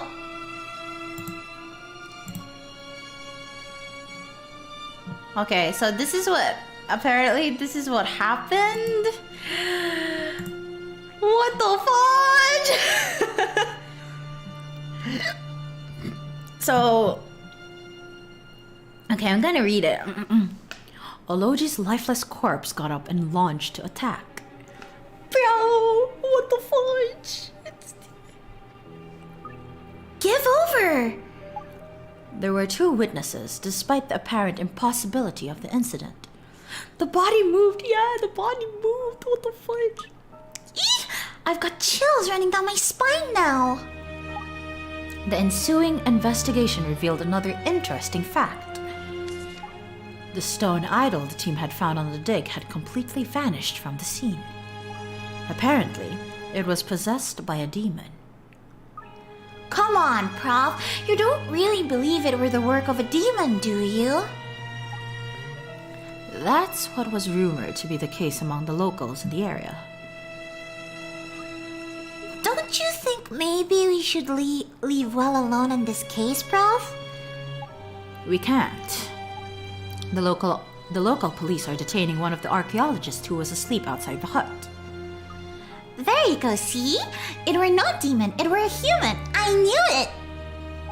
Well, that archaeologist is Dustin's brother. Oh, so that's why he asked for help. He believes his brother didn't kill the person, the victim. Oh my god. Eh? What? Our Dustin? Who dropped off all them papers before? Yes, our Dustin, the cleaner. It looks like the only way to help his brother is to identify the true culprit. In that case, let's get stuck in. My thoughts exactly. So let's consider the possibilities. There are 4 suspects. The first, as we've already said, is Dustin's brother, Dog Scours. Wait, their names. Dustin Scours is Dust and Scours. Dust in Scours. Scars? I think that's the name. Oh. A scour is a definition to remove dirt. And then dug is like... Oh, this is so smart. I love how witty this game is going. Like, oof. Okay. Dog scours. Okay. A research student studying to be an archaeologist. No. I don't think they ran out of names. I think they're pretty smart. Like, Dustin Scours and Dog Scours, but like the archaeology and the Maika Sukasa.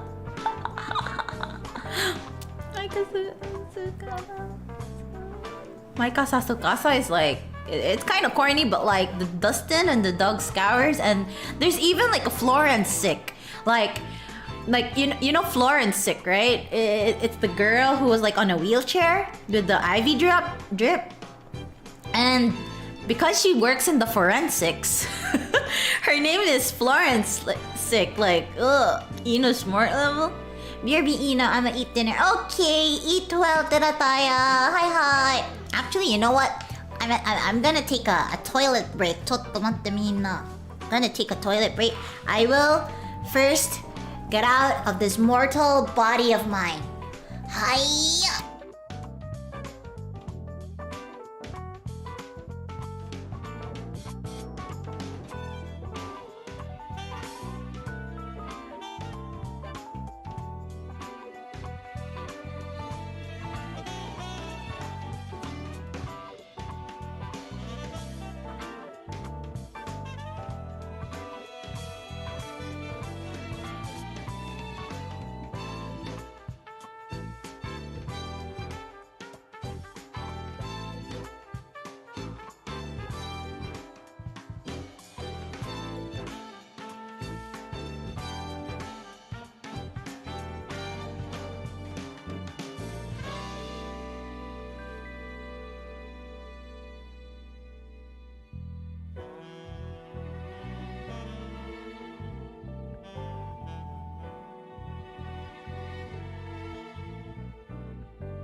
Hello? Oh god, shut off.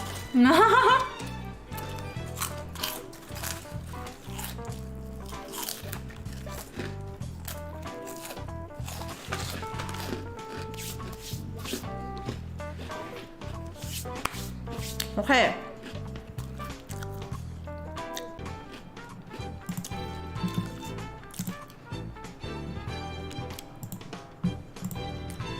Am I back?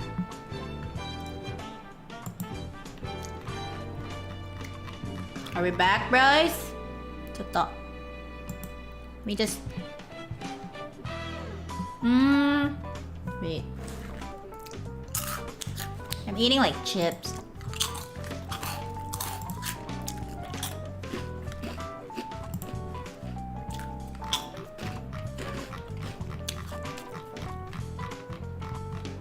Let's see.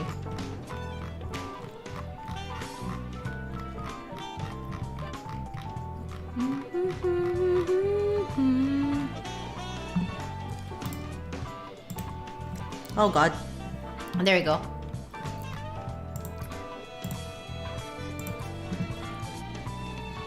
Okay, I just changed my pin tweet. Okay, let's go. Let's continue. Hi.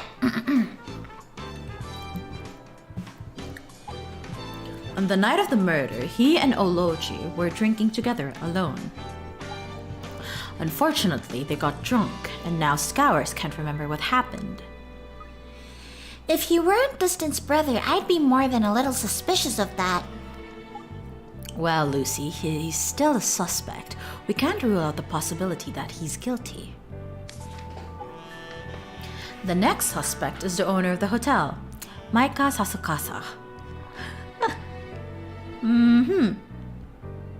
But timid. Okay, I see. Oh, aye. He's the fellow that recommended they use the hut in the first place, eh? Then we have a local by the name of Chico Carreta, who lives in a village near the site of the dig. Chico Carreta. What pun is that? Wait, we have to figure out what pun is that.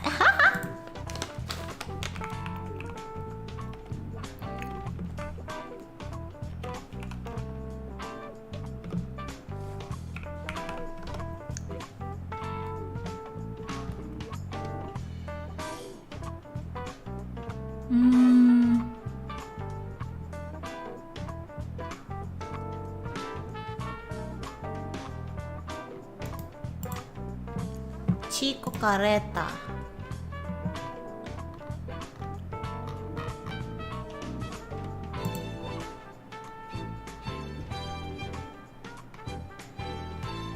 Let's see. Is there like a fun fact about his name? I guess not.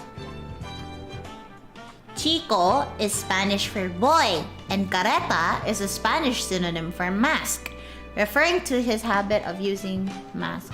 Oh, okay, I see. Okay, I didn't exactly spoil myself, but I just looked at like what the etymology of his name was. Okay, let's continue. Who lives in a village near the side of the dig. He was working with the team as their guide. He is also the person who gave the liquor to Ology and Scours. That's a bit fishy. Finally, there's Mariana Etista, a young woman who works at Sasukasa's hotel.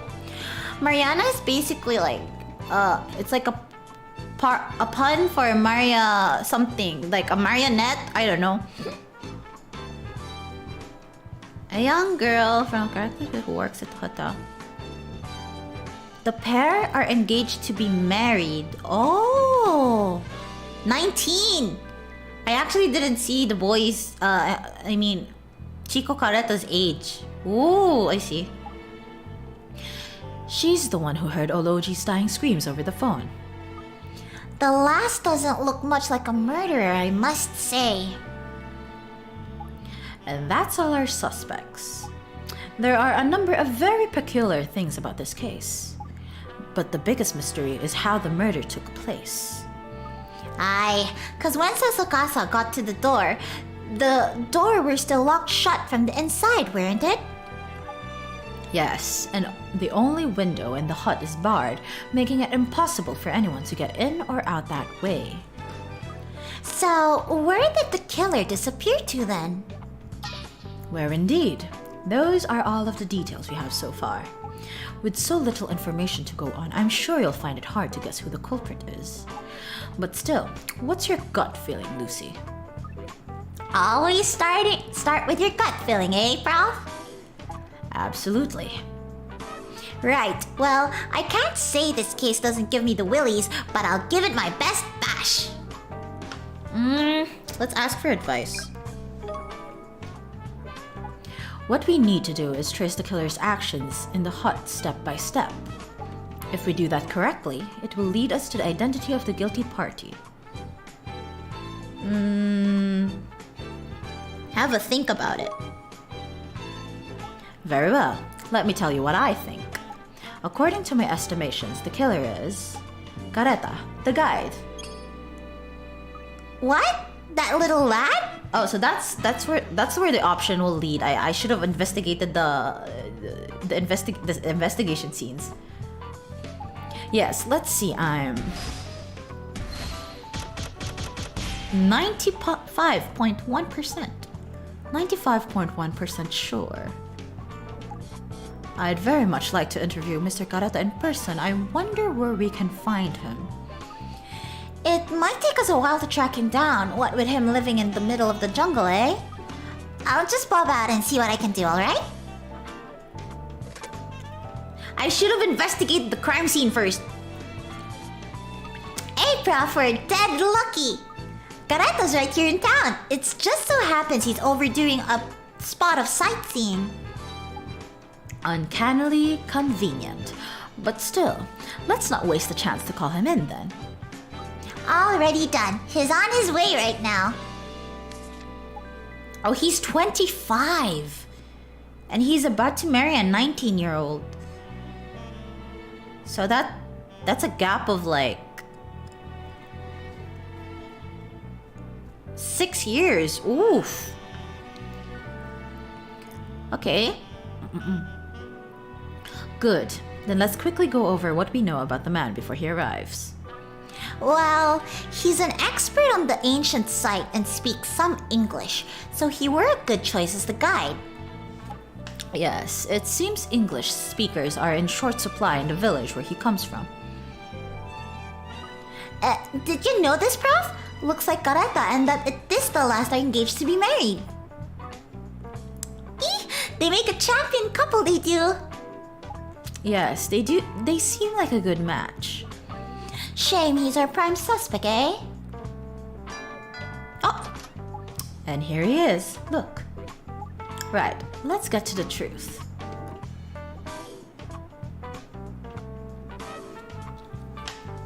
Hello, you must be Mr. Chico Careta, are you? Hola, you call me Chico. I'm Alfendi Layton. I'm an analytical investigator. Feel free to call me Al if that's easier for you. And I'm Lucy. I'm the Prof's assistant. It's nice to meet you, Al and Lucy. So, I hear you've come over to do some sightseeing. Mariana, she told it to me that I come here. It's very nice. Well, we're very sorry to call you in like this and mess up your holiday. It's no problema. Yeah? What's with the mask? Oh, so that's why he's named Chico Careta. Mask boy, I see. It's my happy face. Crikey, it makes him sound different and all with that thing on. Hey, amigos, you want a gift? I buy these cookies just before. It's for you. Oh, thanks very much. Very kind of you. Isn't this for mashing? It's tea, not bickies. See, it's right here in the box in massive letters. Oh no, I make mistake. Not another mask. How many of them things have you got? Am I correct in thinking, Mr. Careta, that while your spoken English is excellent, you can't read or write it? Oh. I speak. It's good, no? I understand you. You understand me. See? Okay. It's wonderful. There's not to get excited about. So, let's get down to business, shall we? We're investigating the murder of Dr. Archaeology, as I'm sure you're aware. We would very much appreciate your assistance in the matter, Mr. Careta. Would you be willing to help? Sí, I help you muchos. I help you muchos. Excellent. So let's start by examining the corpse and the murder weapon, shall we? The walking corpse. That's the real mystery here. And there's the hot door to consider, of course. Somehow, the victim was killed in a room locked from within. It's not the work of humans. It's the work of the Diablo. Keep your scary ideas to yourself, please, Mr. Careta. A fascinating theory. Oh, come on, Prof. Right, well then, let's start our investigation of the scene.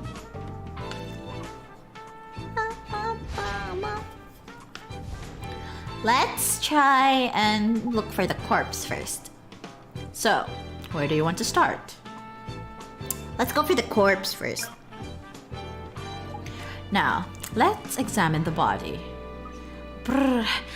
The body that moved, even though it were dead, you mean? It's a Diablo who killed this man. It's a Diablo who made the dead man walking. No, I still can't believe it. Let's see what our investigation uncovers. Come on, Lucy, examine the body. Yes. Oh, so this is the room. Ooh.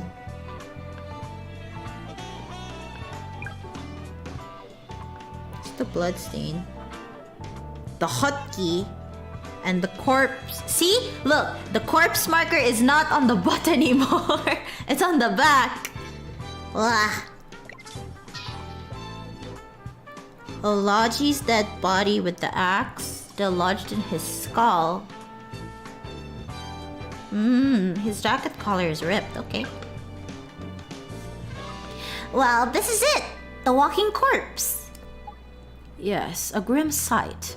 The axe still lodged in his skull, and rather deeply at that. Yeah. Is that very quick this way, no? See, I think so. Metal. It's nothing matter, Mr. Careta. The question is, did the corpse really move or not? Is there any evidence to suggest that it did?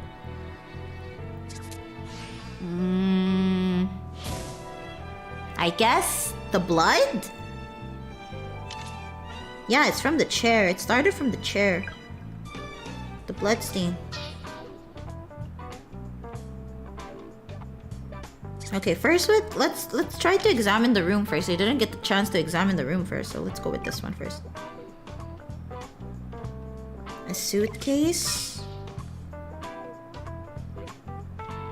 It remains unlocked, okay. Angling equipment designed for catching very large fish. Lines and lures. Oh, a fish. What's this? A window. Okay. Crate A, crate B.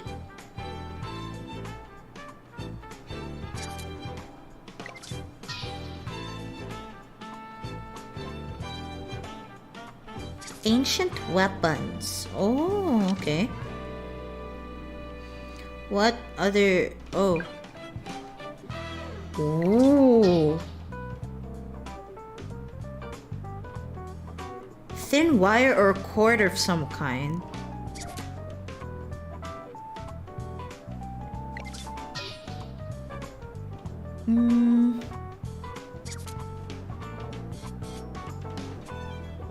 If they mention the wire...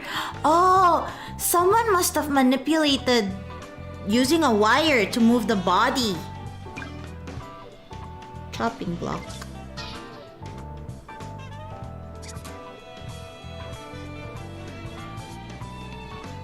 Okay, there's nothing. Oh, so this is Dustin. I mean, Dog.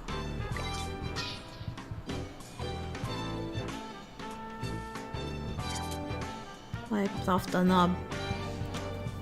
It's big brain time.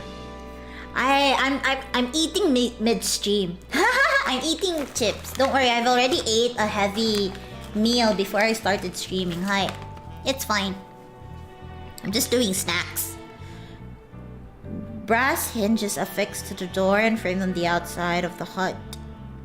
Okay. I'm currently just investigating the surrounding first. Bloodstream in large quantities. I'm assuming... Wait, what's this? It's still not yet checkmarked. Oh, there's one more. And very dirty. I'm assuming since I kinda investigated this top part, they say there was a rafter damage. And before that, I was investigating this part and it was a fishing tackle. So I'm assuming that the body was moved, someone was manipulating it using wires. I don't know. I'm just thinking that. Right? I bet it was manipulated using wires. And someone make it seem like, I mean, they do that tricks like in like, how do you say this?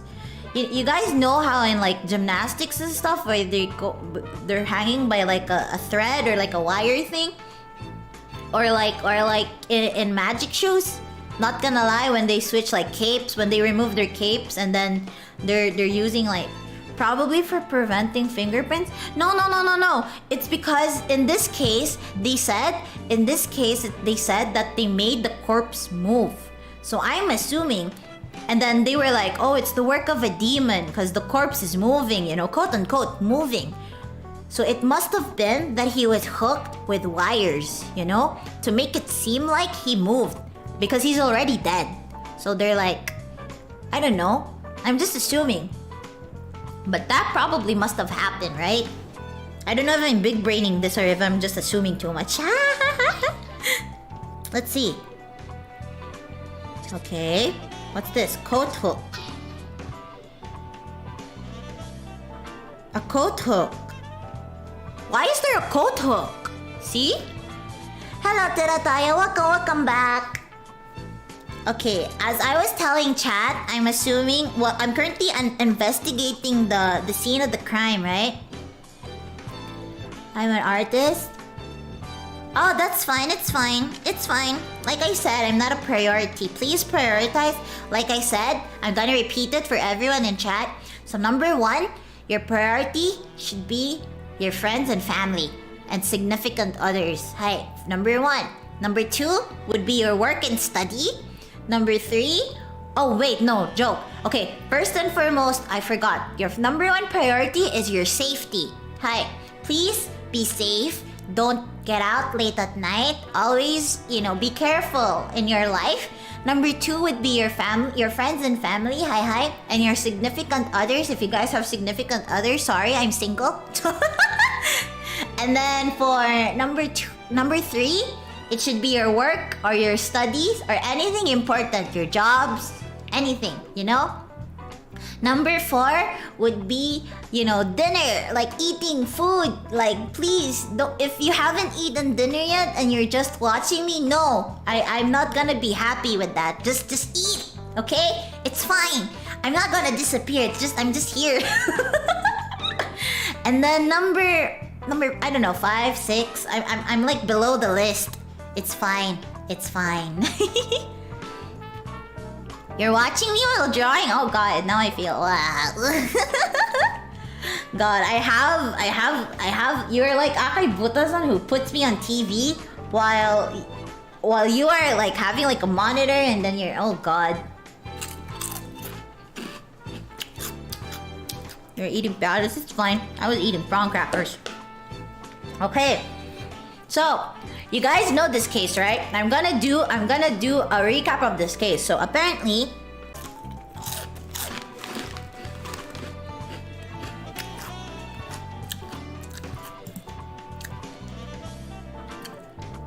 hello?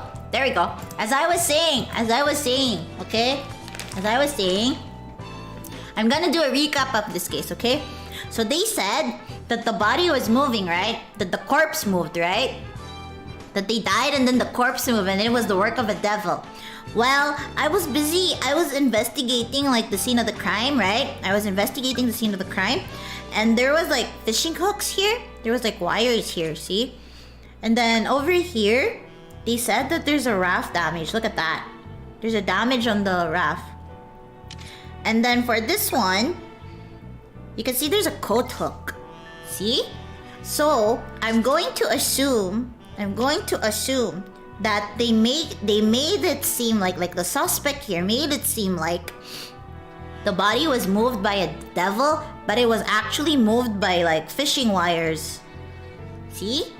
This one, fishing wires. Lines and lures. Yeah, it was moved by strings. That's what I was telling Chad a while ago. That was what I was telling Chad a while ago. It made it seem like it was moving. You know how in those like magic shows or like in those like gymnastic performance, like they do like wire things to make, for example, if you like remove like clothing and then the clothes like suddenly like zooms across the room. Yeah, that's like a wired thing. So I bet that they made the body move using wires. And it's through a considerable force at that. Let's see. Leaving a stain. Some signs once used at the hotel. 2 meters in height. Oh. Nothing sus happening. Let's see. I didn't get the chance to like investigate there. That's why I'm doing it right now. Completely empty now. Oh.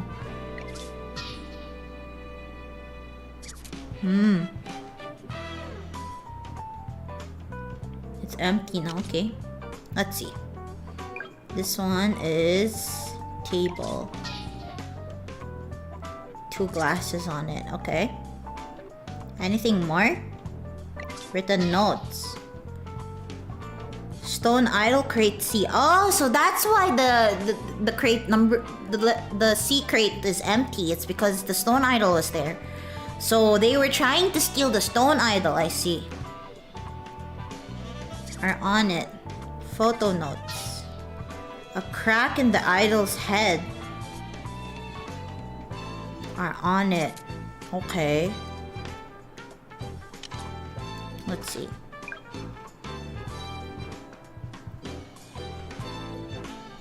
What's this? Found in the victim's pocket. Okay.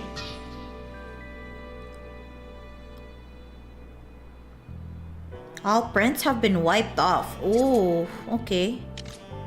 What proves the body moved? It's the blood stain. Okay, I've investigated long enough. Oh no, I didn't get to read. I just wiped a chip off my screen. Dang it. Okay, wait. Let me try and look up my VOD. Ha ha ha! DVR time. So the first one was like, well, there's this bloodstain here. Look, it's like the body were dragged across the floor or dragged itself. Okay. So now the next line would be, It's certainly hard to deny that the body did indeed move from this chair after death occurred. Now, we must ascertain whether it moved by itself or whether somebody moved it. Looking back in time, it's fine. It is the Diablo who moves the dead, senor. It's punishment of the gods. Dead folk can't move about. That'd be too frightening to contemplate. There's no point widely speculating about what happened. Let's simply continue our investigations. okay, so that's the corpse. Let's look at the murder weapon. I've explained all this already, but just in case I wasn't clear, I want you to find the murder weapon. See, of course you find the killing weapon first of all things. See. I know that. Okay, let's go. What's the murder weapon? It's the axe.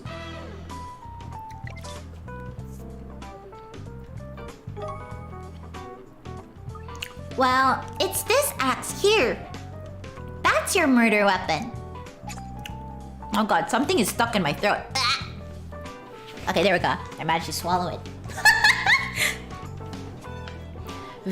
It's very easy to see, no? Indeed, after all, it's still lodged in the man's skull. All right. Pardon me for stating the obvious. You know, I see this axe before somewhere. See, somewhere near the hut. Perhaps the killer picked up the axe from nearby. See if you can figure out where it might have come from, Lucy.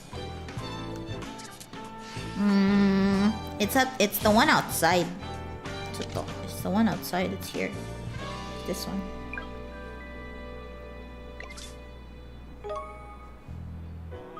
What's an axe used for, eh? Splitting wood, of course. Yes, an axe wouldn't have been out of place here. See, it's here where the axe was before. I am many times cutting the wood while Mariana, she's talking with me.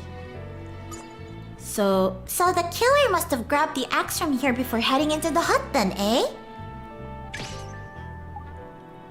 see, it's like that. So, would anybody have had access to this axe then? See, of course, everyone working in this place must take their turns to cut up the wood. Doesn't tell us a fat lot then, does it, eh? No, perhaps not. Okay, let's turn our attention to something else then.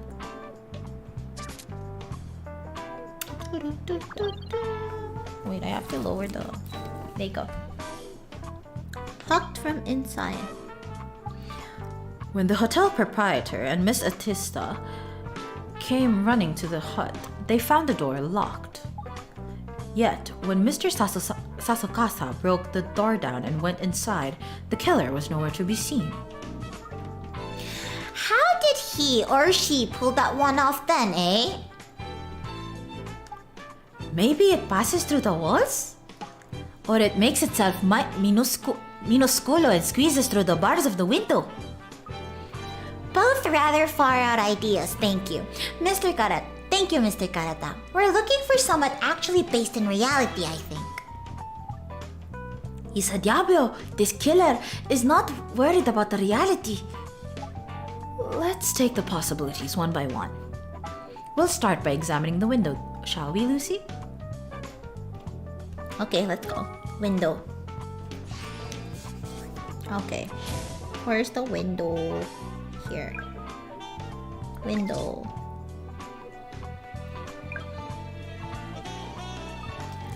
There's just the one window. Pochi! Okay, I touched it too fast. Tato. Going back in time. There's just the one window in the hut, but with these iron bars on it. No. No, there's no way someone could have got through there. But if you are a Diablo and you make yourself like a minuscule stone figure, then it's possible, see? No, it was a human who committed this heinous crime, but I agree. He did have the devil in his heart. So next, we must examine the door. Perhaps there's a trick that allows it to be opened without the key. Right you are, Prof. Let's have a look.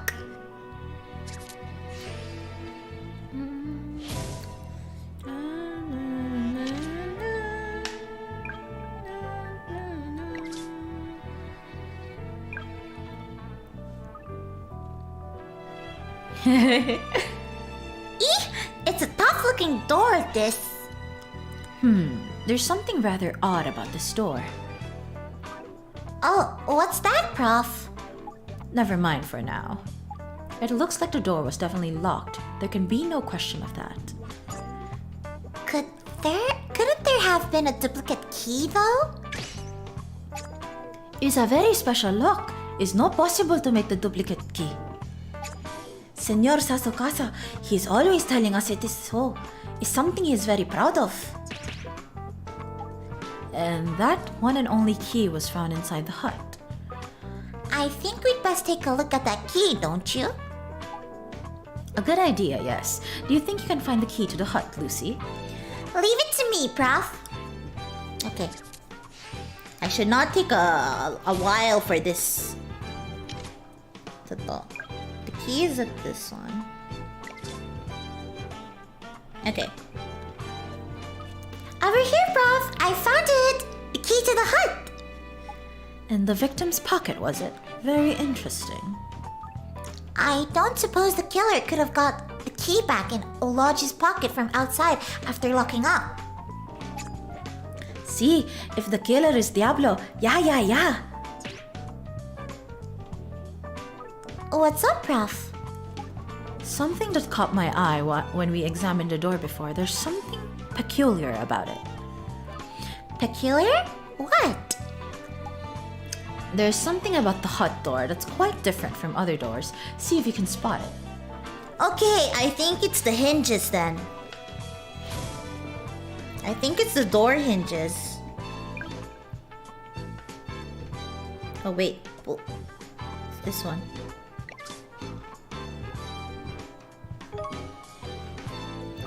Hey, Prof! There's a screw missing from one of the hinges here. Indeed, and that's not only the peculiarity. The hinges themselves are unusual. That's what's been making it stand out to me. Really? What's funny about them? It's normal to fit that. Sorry. It's normal to fit the hinges on the inside of a door. Think about a normal house. If the hinges were fitted on the outside, it would cause problems, wouldn't it? You can see why, presumably.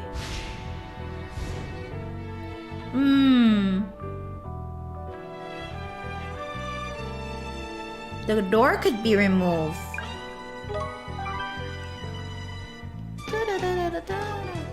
Someone on the outside of this door could have opened it by removing the hinges. Exactly. No matter how unusual the lock is, simply by removing the hinges, anyone could get inside with ease. So what you're saying is...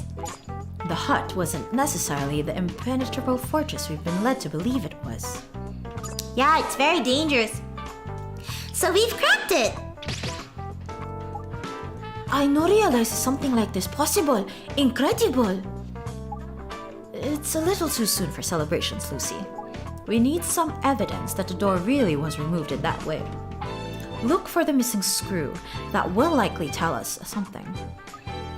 No problem, Prof.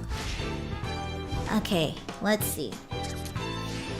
It's beside dog scours. Here you go. Here's that screw, Prof. So, it was around here as we suspected. Good work, Lucy. Yeah, he has a lot of different masks. But it's rather more grimy than I'd expected. Perhaps... Perhaps what? Never mind. Let's have forensics check it out for us. I'll get it over to them straight away. Good. We'll continue investigating the scene while we await the results. Okay, am I done? We're still no closer to figuring out how the corpse went walking, though, are we? It's by the fish. It's by the fish hooks. It's with using fish wires, Lucy. Didn't get to investigate it. No, and that tantalizing mystery would seem to be the key to this whole incident. It's proof that the Diablo, it is coming here for us. Give over. It's no such thing. Still, we have gleaned some very important information. The hinges. I can't wait for forensics to get back to us with the report. I think you are wrong. Because it's the Diablo who made this man dead. No, it weren't. It were a human that's done this, like you or I. Why don't we consider the motive for the crime while we are waiting for forensics to get back to us? The motive? Yes, there's a very obvious reason for this murder. Okay, let me figure it out then. Let's see now. The motive. It's the stone idol. There was a reason why Ology was murdered. The crime had a clear motive. There's evidence here that points to it. That's what you're looking for. Let's go. Okay, let's see the...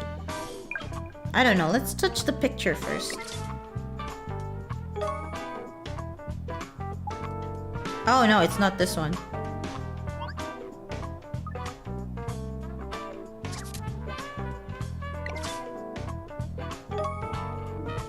Oh, it's not this one either. It's the crate then. Tata. Zoom out. It's the crate. It's the crate.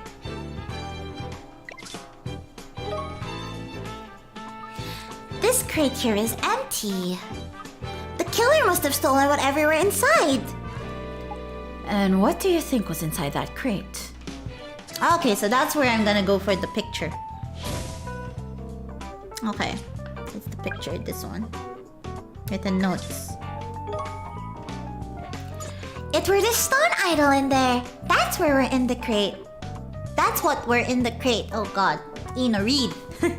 In other words, Ology was murdered so the killer could steal the stone idol. No, it's not right this, what you say. The Diablo in the stone figure, it breaks out from this crate itself. And then it kills Senor Arki. Because the Senor, he trespassed in the ancient place. For this, he is punished by the gods. That thing were made of stone. It couldn't move on its own, you chump. No, the stone Diablo, it kills the Senor. See, Senor Arki, his life is taken by the stone figure. Yeah, he's still pushing that it's the Diablo. What the heck? Eek! There's no talking to some folk, is there? I was intending to wait until the report came back from forensics, but maybe we'll do things differently. Ooh, the way that the music just suddenly stops is just so creepy. I think it's time to demonstrate that the killer in this very case was very definitely human. Over to you, Lucy. Yeah, his mask changes every time.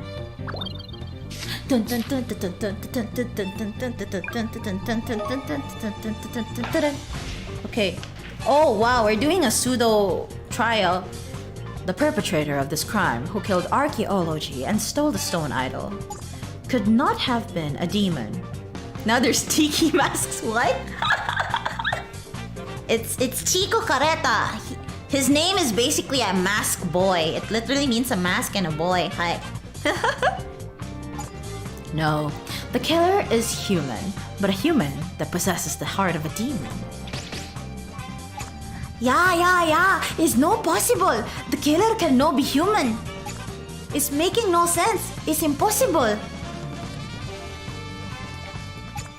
This senor, he must be killed by the Diablo. It's the only way. I don't know. The lad's getting more and more worked up, Prof. He's cracking. He's certainly determined to make us believe it was the work of a demon. It's not what I want you to believe, it's what you must believe, because it's the truth. The stone figure with the Diablo inside, it breaks out from this wooden box. It kills Senor Arki, and it escapes through the window. Even Senor Arki say it's a Diablo, no? He shuts it in the telephone. Aye, that is what Miss Atista said in her statement as it happens. Yeah, right? I think you'd find that cry was the killer impersonating Dr. Ology.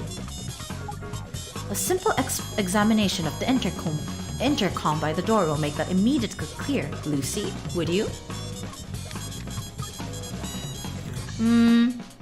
Wiped off of it. Ooh. The intercom here, Prof? This is the only way to contact the front desk from within the hut, eh? Yes, and if Dr. Ology had indeed screamed for help on this intercom, something would be very amiss. Do you know what that is? The prints have been wiped off.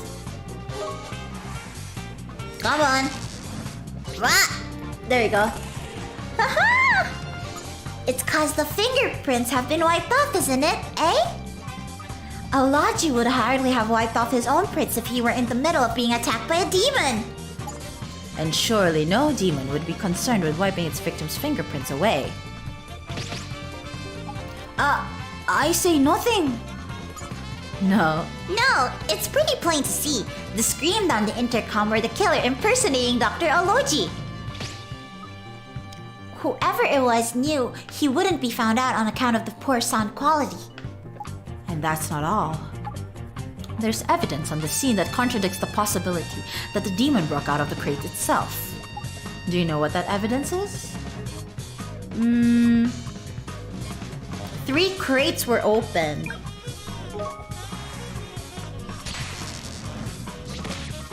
Oh, it's a good thing I investigated the scene first. Wait, my glasses.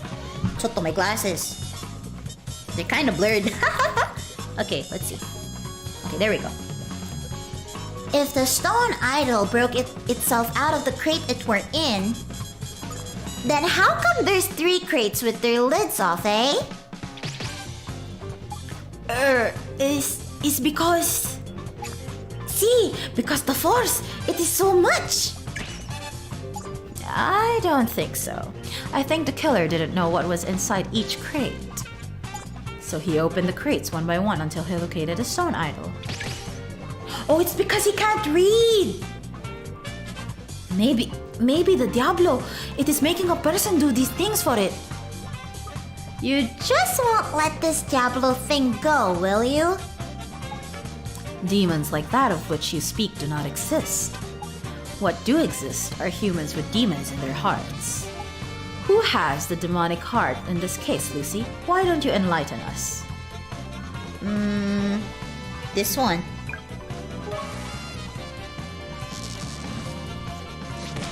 Oh, yes!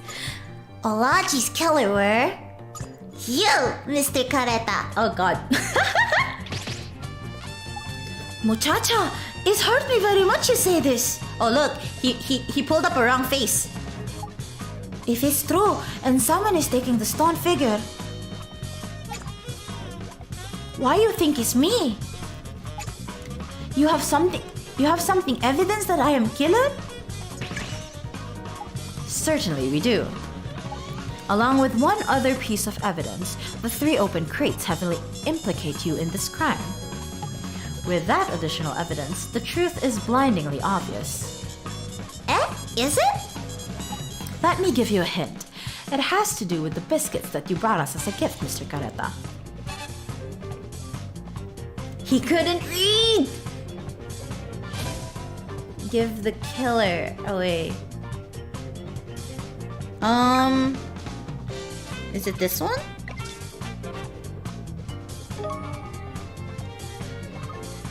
Which crate contained the stone idol were written plain as day on the open page of this notebook. But despite that, the killer opened 3 of them before he got to that crate over there with the idol in. In other words, the killer can't read. And that, Mr. Karada, points the finger pretty well straight at you. We found your fingerprints all over the notebook. So we know without question that you saw what was written in it. But since you can't read, it didn't help you. You were none the wiser as to the location of the idol. Oh.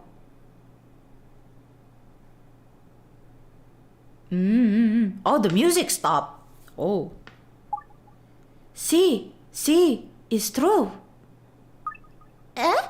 You're fussing up? Just like that? You, Senor Layton, and you, muchacha, you are very clever. You admit to the crime. See, I killed the senor. I put the axe in between his eyes. What the fudge? How could you do something that grim? How? Because Senor Arki, he say he take the stone figure away. Even I give him the special liquor from my people. He no listen to what I say. It's then when I know what to do, I hear the voice. A voice. See, the voice of the Diablo. Here we go again. I give you my power. Kill the one who trespass in my temple, it say. So, I do what the voice tell me.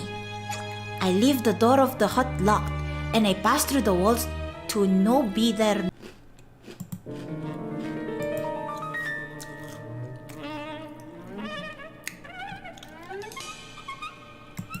Oh my god, this song is so scary.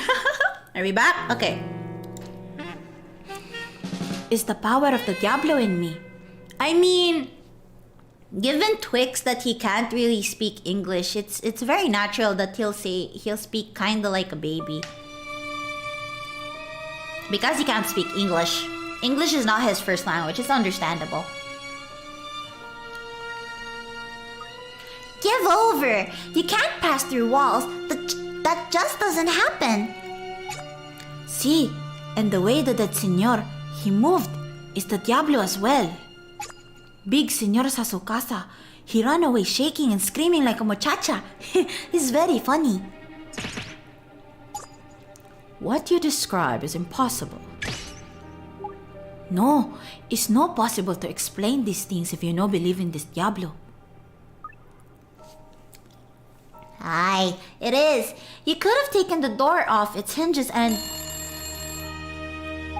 Is the telephone for you? I bet it'll be forensics.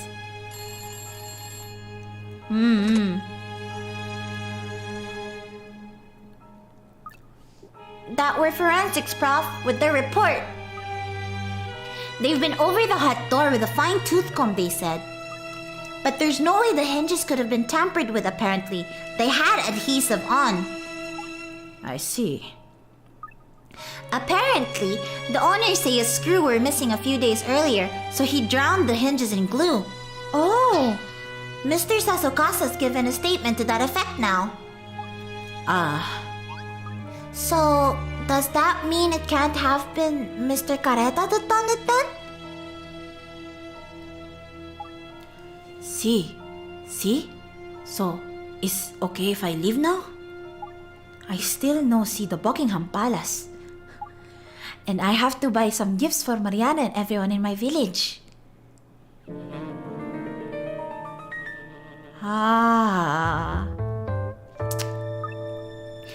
You're happy just to let him go like that, are you, Prof?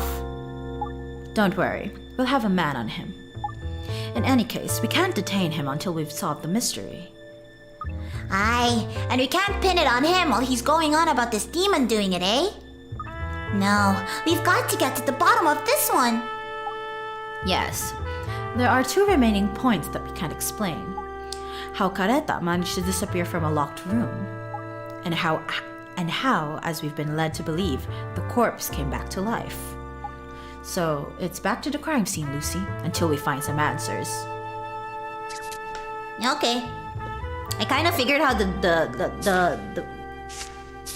I kind of figured how the walking corpse moved. So, where do we start? Let's go with the walking corpse first then. It seems too incredible to believe, but there are two witnesses who saw the corpse lunge forward. Were it really a demon at work, do you think? No, that can't be. It was an elaborate illusion, I'm sure. Aye, that's got to be it. An illusion. And the person behind the illusion will almost certainly have left a trail of evidence, no matter how small. And that's what we've got to find, right, Prof? Yes, it's the fishnet. Not fishnets. It's the fish wires. Okay, is it here?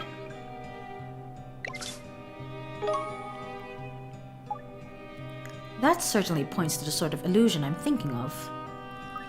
If I'm right, there should be another similar piece of evidence very nearby. Okay. The other one is this one.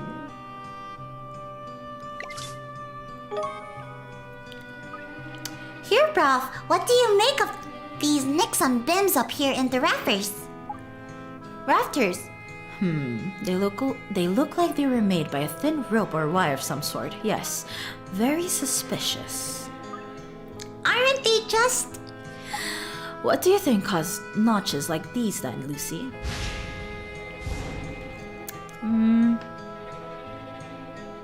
Fishing tackle. Okay. It were the fishing line rubbing on the beam that made the notches. I've come to the same conclusion. Somebody threaded a line over the beams and then pulled them with considerable force. And there must have been something heavy on the other end of the line to counteract the force of the pull. Of course, we all know what that was, don't we, Lucy? Oh, this music.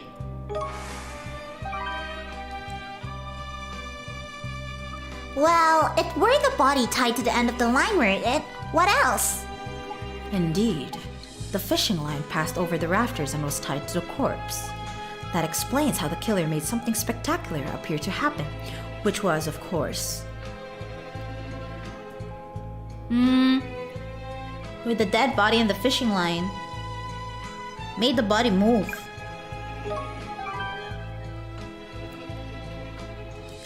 By tying the fishing line to Ologi's dead body and giving it a good tug at just the right time, the killer made it look like the fellow moved even though he were dead. Correct, which solves the mystery of the walking corpse. This music. Oof. It's creepy. Okay, murderer vanished. Let's see. Careta claimed that he passed straight through the hut walls using some demonic power. But we all know that such things do not exist. Maybe not, but the door and window are off the table and all. So, just how did the lad do it then? Well, if the hut was generally locked from the inside, it leaves only one possible conclusion. He was there all along. He hid himself inside the hut. There you go.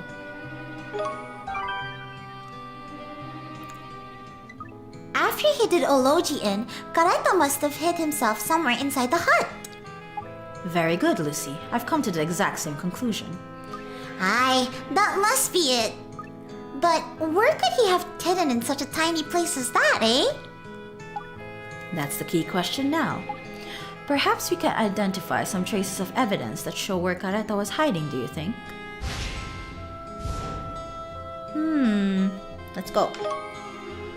It might have been the paintings. Like the signs. Oh, it's this one.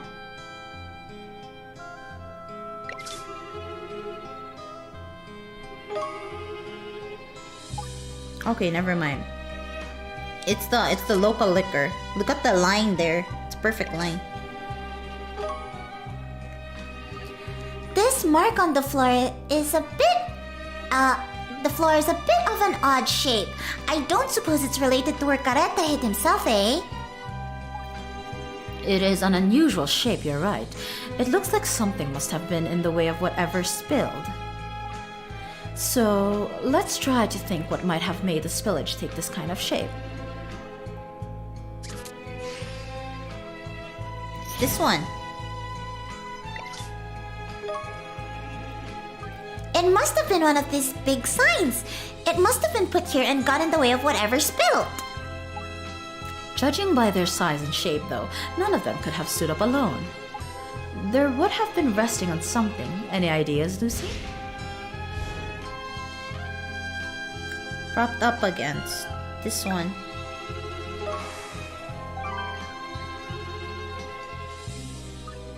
The sign must have been resting on the coat hook. In that position, it would have been in the way of the liquor that spilled, making the stain take that peculiar shape. Oh god. And such a large sign would be perfectly big enough to hide a person from view. So that's that then. Careta were in the hunt the whole time, hiding behind the sign, eh? Let's have a think about when the liquor could have been spilled before we draw any conclusions. Let's see. Let's see.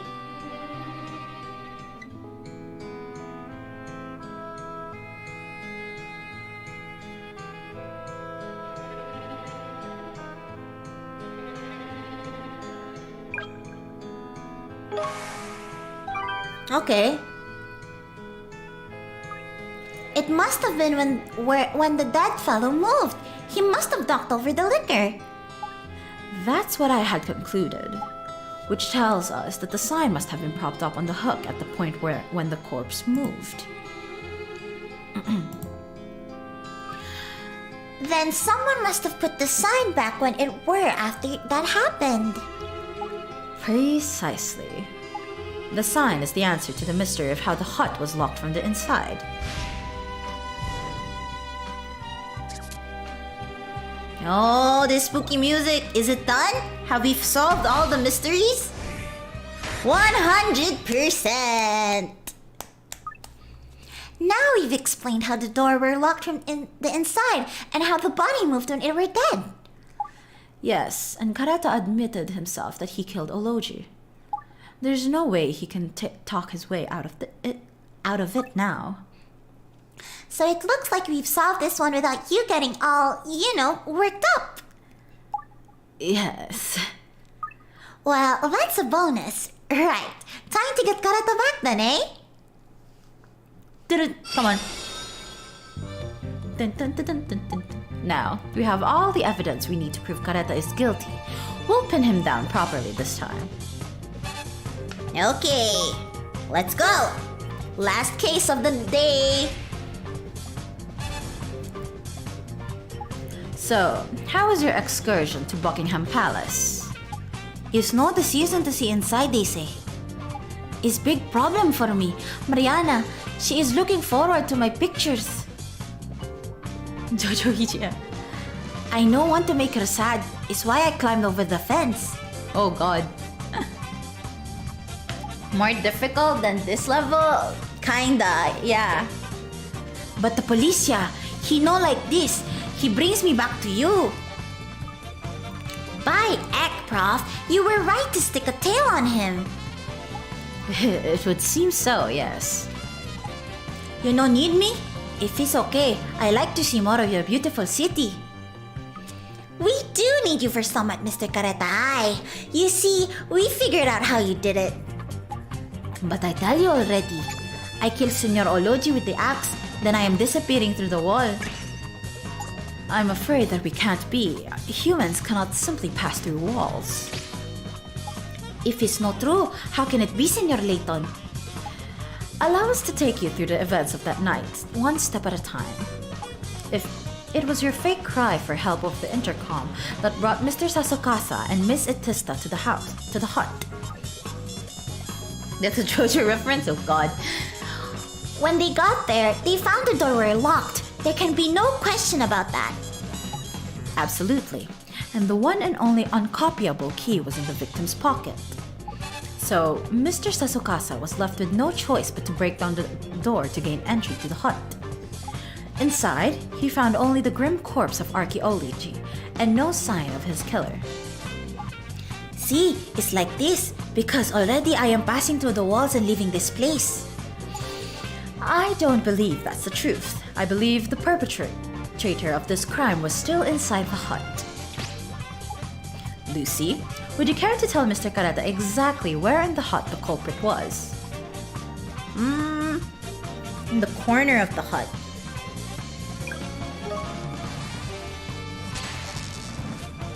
Dun, dun, dun, dun, dun. The killer were hiding in a corner of the room. Hey, muchacha. You know, listen when the senor, he say what he saw inside the hut, huh? He say it's no inside but this corpse, no one, nada. Yeah. That's not quite right. Mr. Sasokasa said that he did not see the killer in the room. But, though he failed to see the killer was in fact there inside. But thanks to a certain obstruction, he was hidden from view. Hi, an obstruction in the form of... It's this science. Dun, dun, dun, dun, dun. It were a whopping great sign! You propped the thing up against that coat hook on the wall and made yourself a nice little hidey hole. Mr. Sasukasa's statement says he was sure no one else was in the hut because there's nowhere to hide. But it's precisely this preconception that meant he wasn't even looking for you. What you say is just a guess, senor. You make up stories. It's not possible to confirm this with what you say. I beg to differ. You were definitely hiding in the hut when Mr. Sasukasa and Miss Atista came in. We have a piece of evidence and a statement that prove it. Lucy, would you do the honors? Hid behind the sign. It's the liquor.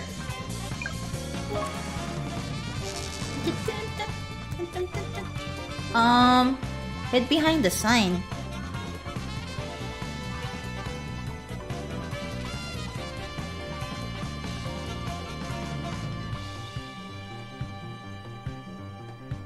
Okay, here we go.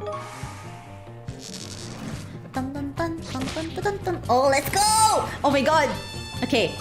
Aye, it's the liquor that's spilled on the floor that proves it. The only way it could have made a straight line like that is if the sign were stood in the way when it spilled. And Miss Atista's statement confirms that the liquor was knocked over when the corpse launched forward. That proves the sign was propped up against the coat hook when she and Mr. Sasukasa burst into the hut. See, so it's no way to say it's someone behind the sign just because it's there. Can you prove this? Oh, you cheeky so-and-so! And this means the corpse, we know it moves, see? Or the liquor is no gonna spill. It's only the Diablo can make the corpses move. If that's your rebuttal, allow us to dispel the myth of the walking corpse now. Lucy, tell Mr. Careta what the killer used to give the illusion of the corpse coming back to life. It's the fishing tackle. Hi. Come on, your heart, give me. The killer tied some fishing line to Ologi's dead body. By giving it a tug from the other side of the room, it pulled the corpse up off the chair and made it lunge forwards. No, you see, these fishing lines, if they tie to the dead senor, you see them and you know it's a trick. Not necessarily. Can we jail him immediately?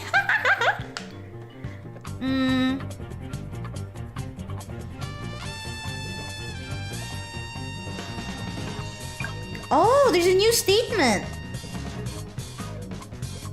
When the copper woke me. Copper? No, I don't think so.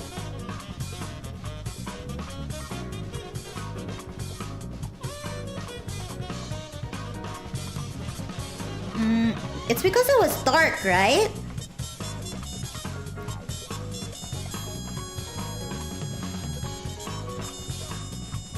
It's this one, it was dark. Okay, this one. Because you can't see the thread. Oh, nice, nice.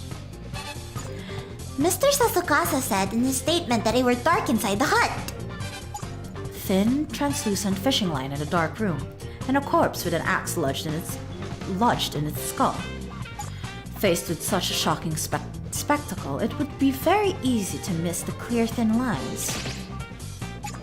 You only imagine what you want. Is no evidence for this, what you say. Oh, we have evidence, alright? It's the rafters, this one. Yep.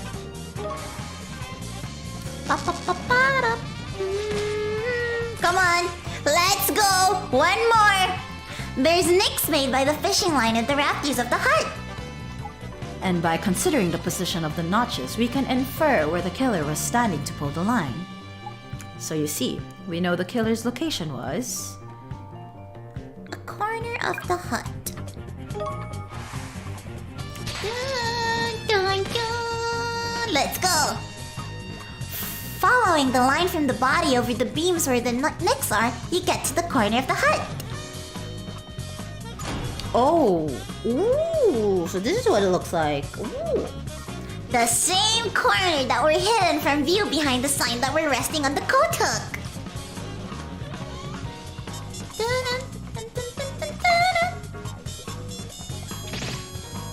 Man, I wonder if his hands didn't bleed from that. I mean, the fishing lines are very sharp, right?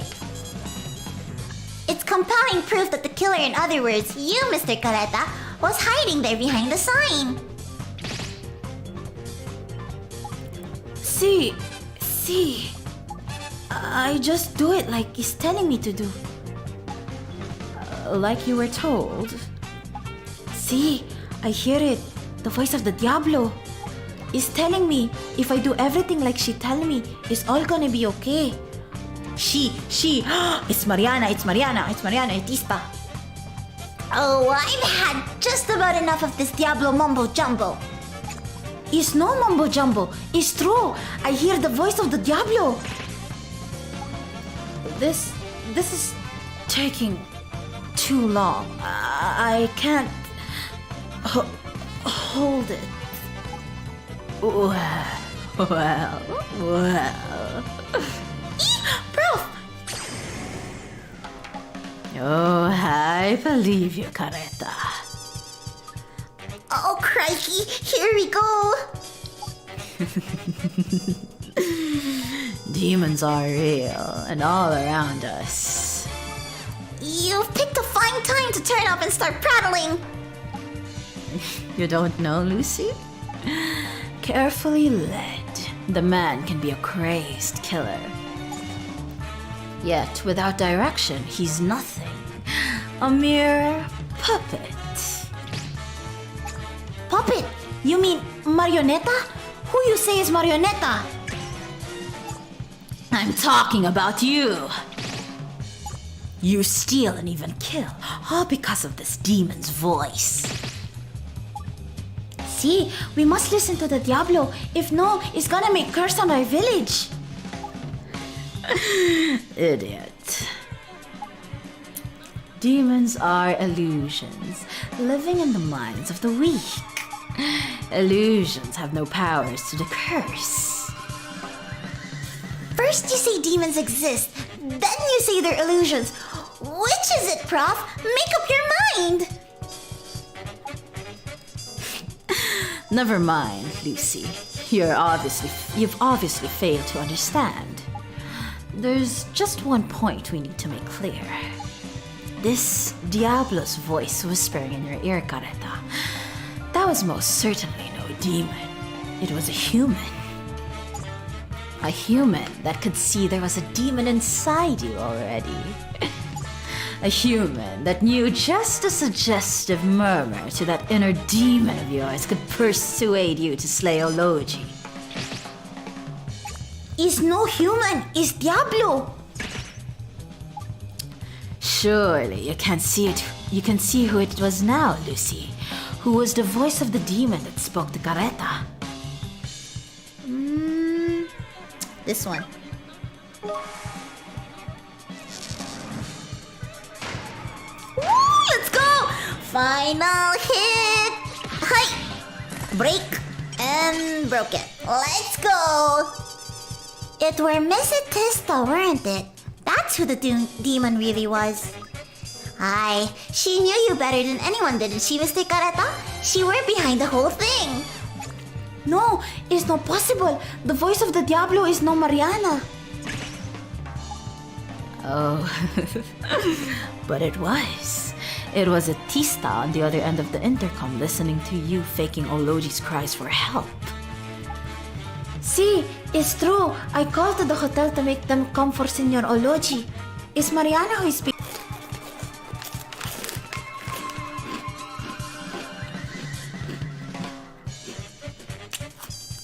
Okay.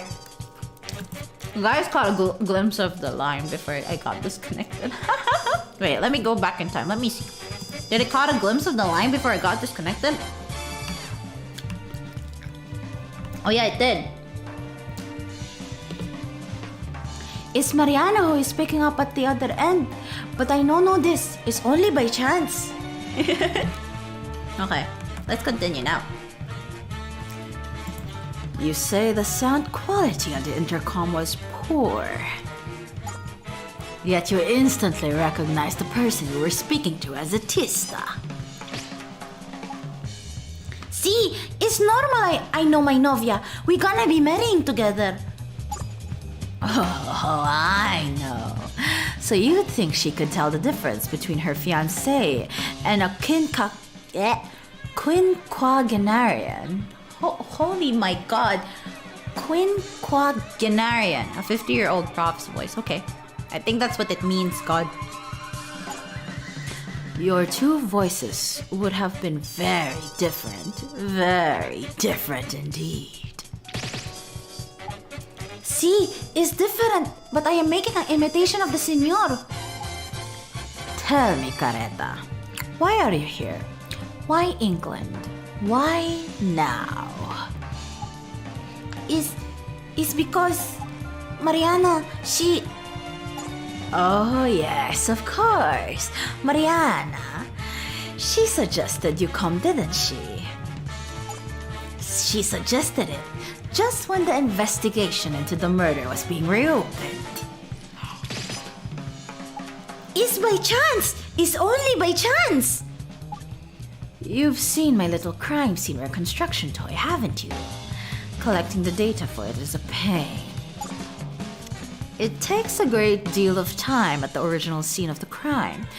There would have been a lot of activity.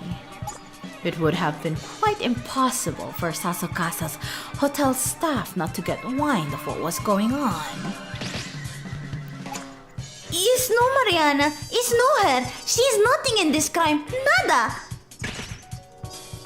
Steady on, Prof. He's getting a bit... What? Something wrong? Somehow, your voice isn't quite in line with the bravado of your masks anymore. Cállate. Quiet. That's enough, Prof. You know it's true. You even blurted it out yourself and we unraveled all of your little tricks. If I do everything like she tells me, you said. No, please, no. You know the truth. You've known for some time. The demon's voice you heard was the voice of your fiancée, Mariana Etista. She used you like a pawn in her devilish games. What? Stop it now, Prof. Come on. Quiet, Lucy. Curses. I was just about to... Dark. That was just getting interesting. Oh God. Okay.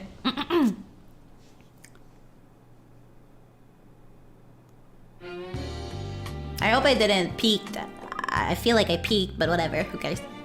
Is the Prof okay? Yeah, he'll be alright. Miss Six looking after him. I reckon he'll wake up before long. I were that worried. No sense worrying, Lucy. Nothing we can do. Anyway, don't you want to know what happened with the case? Oh, I don't know. I should probably be focusing on minding the Prof, but... Do I ever... I knew you wouldn't be able to resist. Well, there's Careta first off. The bloke's as nutty as a fruitcake, so he ain't been a fat lot of help with the investigation. I'll bet. Getting any new info out of him's about as likely as me getting a promotion. So that left at a Tista bird. Well, the local law tried to find her to bring her in for questioning, but she was long gone, taking all her belongings and opted. I wouldn't mind betting she were planning that from the start. Yeah, maybe, but that ain't all, you know. Turns out, Tista weren't her real name at all. No one knows nothing about her. She's a total enigma. Give over, really? Oh yeah, she only turned up in the village there about half a year ago. And there were me thinking that she and Careta must have been childhood sweethearts. Hang on. So, are you saying Careta's only been learning English for 6 months? Suppose it must have been, yeah. That's some kind of black magic in itself, eh? And what's become of the stone idol? They ain't found it, have they? Atista must have made off with it. I don't know. The case is buttoned up, but not's fixed. That's just how it goes sometimes, love. Anyway, best be getting back to work, I suppose. Oh, I wonder how the Prof's getting on. Still, I don't suppose he'd thank me for disturbing him just to ask him how he is. Oh yeah, just one more thing. By Eck, Dusty! You frightened the life out of me! Me bruv's in the clear now. Oh, that's good. Yeah, he said to say thanks and that. Will you pass it on to Al? Of course. I'll go and tell him right now.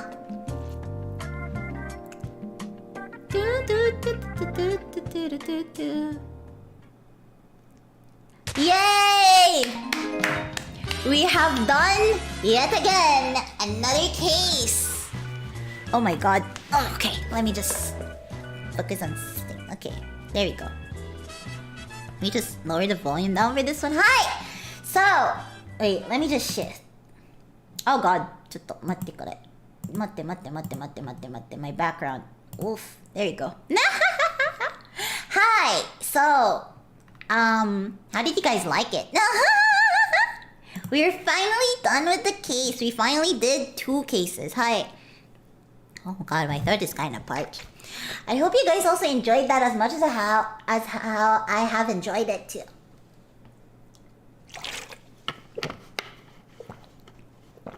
Oh, that's so good. Water is so good. I kind of messed up on some of the voices, but it's fine. I hope I don't trigger any other like people with my fake accents and stuff. I did my best. Yeah. Pachi. So, in today's playthrough, which case were you interested in? Hi. Di ko na simulan. It's fine. You're feel free to watch the VOD. Although it's kind of disgusting because I kind of hate chat because they didn't tell me that I didn't have like a sound in the beginning. Wait, oh look at that. I'm talking right now and my looping chat isn't even on. There we go. Freaking this is so scuffed. And I time skipped, so I got confused sometime. Hi. Release Rich Eno accent voice pack. I don't know if you're gonna even meet Rich Eno again. No! Voice acting is heck yeah, I see. I still hate chat for not telling me that we can't hear the music, we can't hear the game music, like we can't hear the game itself. Although I mentioned it in like the beginning, like, ooh, chat, look at how jazzy the music is, you know? Or like, ooh, chat, look at how the sounds are so good, you know? Let's start. And then they didn't really say anything about me not having the music on. Traitors, betrayers. I have never felt so betrayed, chat. Ugh. I have never felt so betrayed. I thought I was doing well because I could hear it. If I could hear it, you guys could probably hear it, right? But I guess it was only set to like monitor only. I don't know. God, chat. God, the disrespect. Boy. I've been streaming for like 40 minutes. And one of the chat was like, what music? What game music? Like, the disrespect. I spit on your chat. Boy. You guys are disgusting. Top 10 anime betrayals. Boy. Spits on you. Play. Okay. Let's see. I am thinking. Okay, so this is where we talk about like what's for next week's streams, right? Hi, I think that's gonna be pretty normal. I am thinking because I'm gonna take my rest for tomorrow, which is Monday. For Tuesday, I have not decided on what game to play. Or if I'm gonna... I'm planning on doing the karaoke stream at around Sunday next week. Just because it's like Sunday and that's like the day before my resty. That's right. That'll be on around Sunday. And then for Tuesday though, I'm gonna do a different one. So my voice won't get tired, you know? So like, for Tuesday, I guess... Maybe it's finally high time that I do my Minecraft one. I don't know. It's gonna be my first one though. It's gonna be my first Minecraft stream that like I'm alone. I really don't know how to play Minecraft. That's why I'm kind of nervous for it. Hi. Oh, you guys are just so excited for the karaoke. I see. Okay. For Wednesday, I have a collab with 4 of my friends. Hi, I have a collab with 4 of my friends. It's gonna be the usual. You guys met them on the Uno collab, but we're gonna have like another member, and that'll be for announcements. You guys will only see the game. You guys will get to know what game we're gonna play. It's not gonna be Uno, okay? Again, don't worry. It's gonna be a different game, and I'm gonna, you guys will know the game once you've seen my schedule. Please be sure to follow me on my Twitter because my schedule is always up there. Hi. And, what other plans? Okay, I'm taking a break on Thursday and Friday. For Saturday, I still don't know what to do for Saturday. Should I, do you guys want me to continue this game on Saturday? Is that fine? Is that okay? Hi. Or should I do an ASMR one? I'm thinking if we should continue this game on Saturday. I don't know. I can't handle free chat. Unless there's like a lot of you, I don't think I can handle free chat. Like, I can only handle free chat while I play. Uno and Ino is not in the right fit. Ino will... Oh, shut up. Shut up, Akaibuta-san. Shut up. I was doing well, you guys, because I didn't stream my side when we actually had like a first not really first Uno collab, like a second Uno collab. We had like a second Uno collab that was before. Wait. Let me say the timeline, okay? Let me say the timeline, okay? So, you guys seen my first Uno collab, right? There were like 3 of us, right?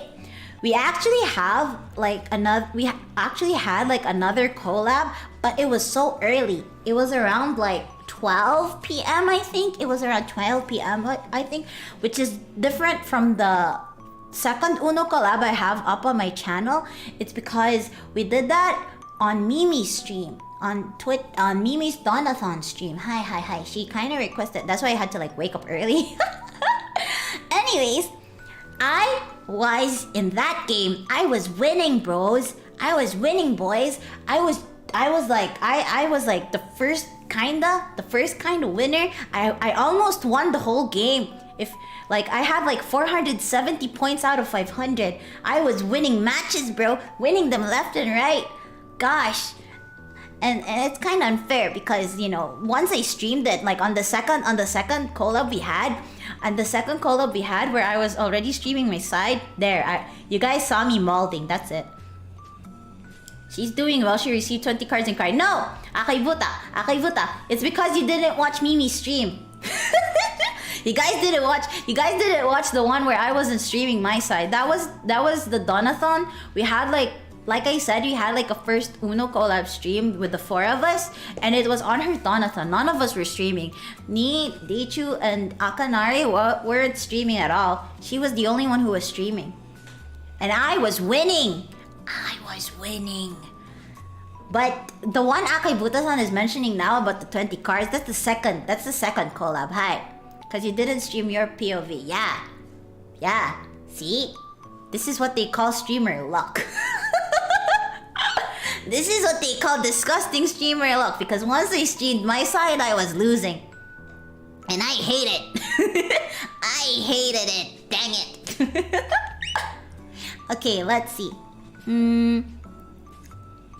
Okay, I'm still thinking about the ASMR one. Because I don't know what kind of ASMR I'm gonna do. So, I don't know. Maybe I should just eat chips. I don't know. You guys want to do that? Like free chat and just me eating chips? Is that considered ASMR to you? I don't know how to do ASMR actually. So, maybe I'll just look at my archives, reading a book. I don't know. Reading a book. I don't know what book to read. What books do they want me to read, bros? Do you want me to read the B-movie script? Char joke. No. A bedtime story. It can be like long enough for like perhaps like a 2-hour stream, but not short enough to like end it immediately. It should be it should be short enough for like a 2 or 3 hour stream, but not long enough for it to reach like, you know, like chapters and stuff. Hi. New snack trying ASMR. I don't have the I don't have not really the ability, the capability to get new snacks right now. I'm only like doing it on my stash. B-movie one.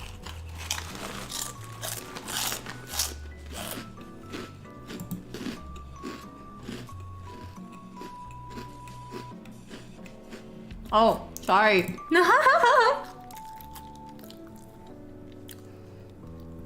I'm kind of worried though that for the ASMR and for the karaoke one, because I disconnect a lot, I don't know. I don't want to jinx it, but I might end up disconnecting, and I hate that. I'm gonna hate that.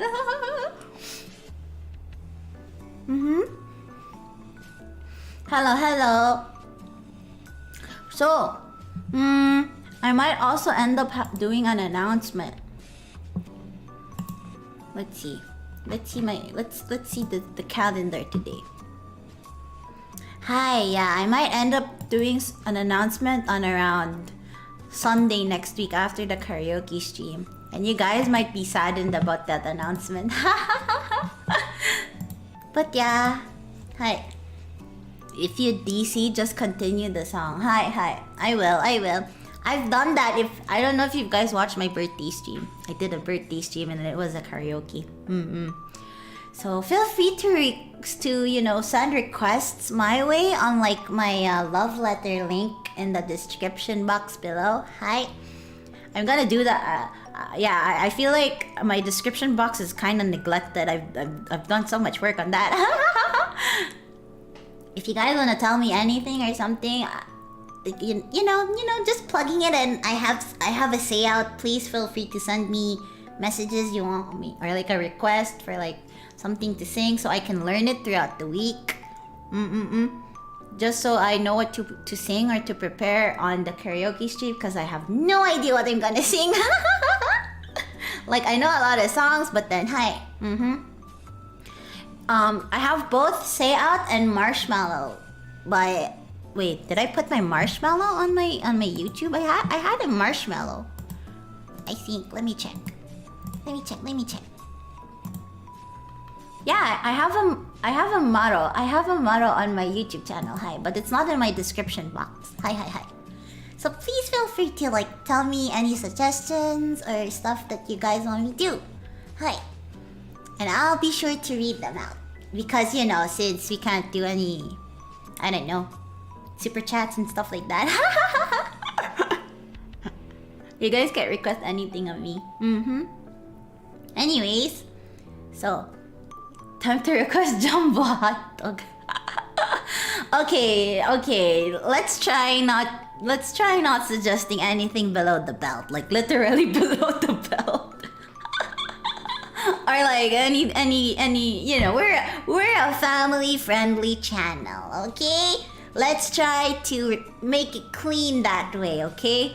Wait, which is kind of ironic, like I remember I was rewatching the VOD, right, for the room video, right? Remember? I was rewatching the VOD for that. And then I was saying that I'm a family friendly channel. I'm not gonna curse, right? It's kind of ironic because seeing that in my channel, like the second video uploaded on my channel is the song from Yarichi and Bichibu.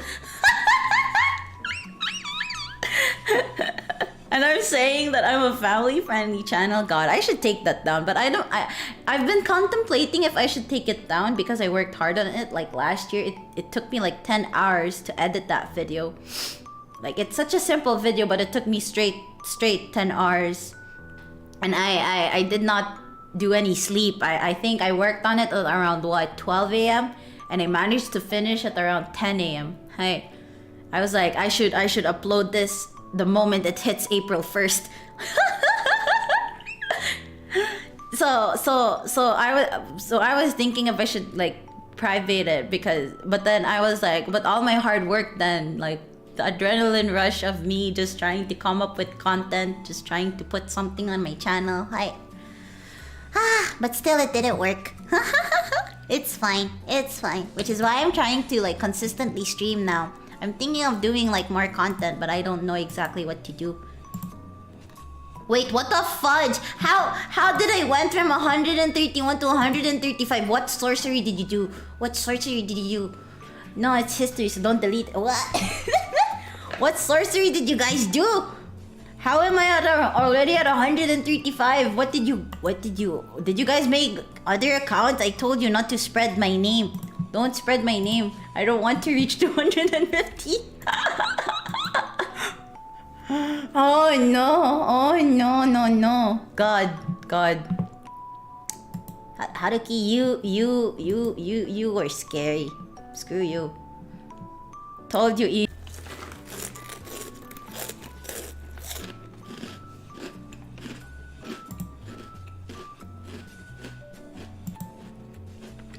Oh, excuse me. Told you, 250. Shut up. No, it's still long. It's still long. 250 minus 135 is still 125. Wait, no, 115. Wait, did I do the math right? Chotto. Let me think. 135 plus 215. Yeah, I did it right. There's still 115 more subscribers and you can't fight with 115 people. You haven't made anything yet? Wait, you know what? Chotto. You know what?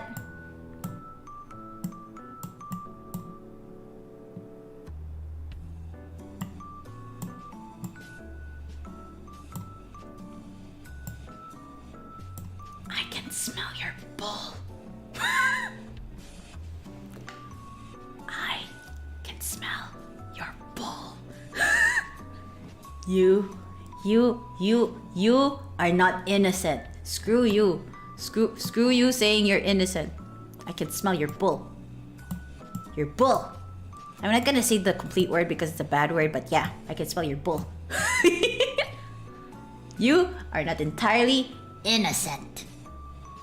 I'm busy in my daytime work. Yeah, sure you are. Sure you're busy in your daytime work. Screw you, pweh. I spit on you, pweh. You lying cheat, pweh. Say something. Okay. I guess I'm already prolonging this too much. It's gonna be like it's almost 4 hours. I should end it soon. So.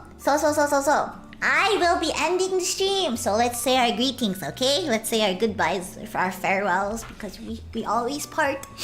It's sad, but it must happen. Hi. Sleep tight. Don't forget to hydrate yourselves and, thank everything you've did for the day. Thank everything you did for the day. List them all down. Thank them, And then don't let the bed bugs bite. Everyone, please have a good night. Otsubuhi. Oh, my freaking throat. Otsubuhi. Bye bye, Mina. Bye bye.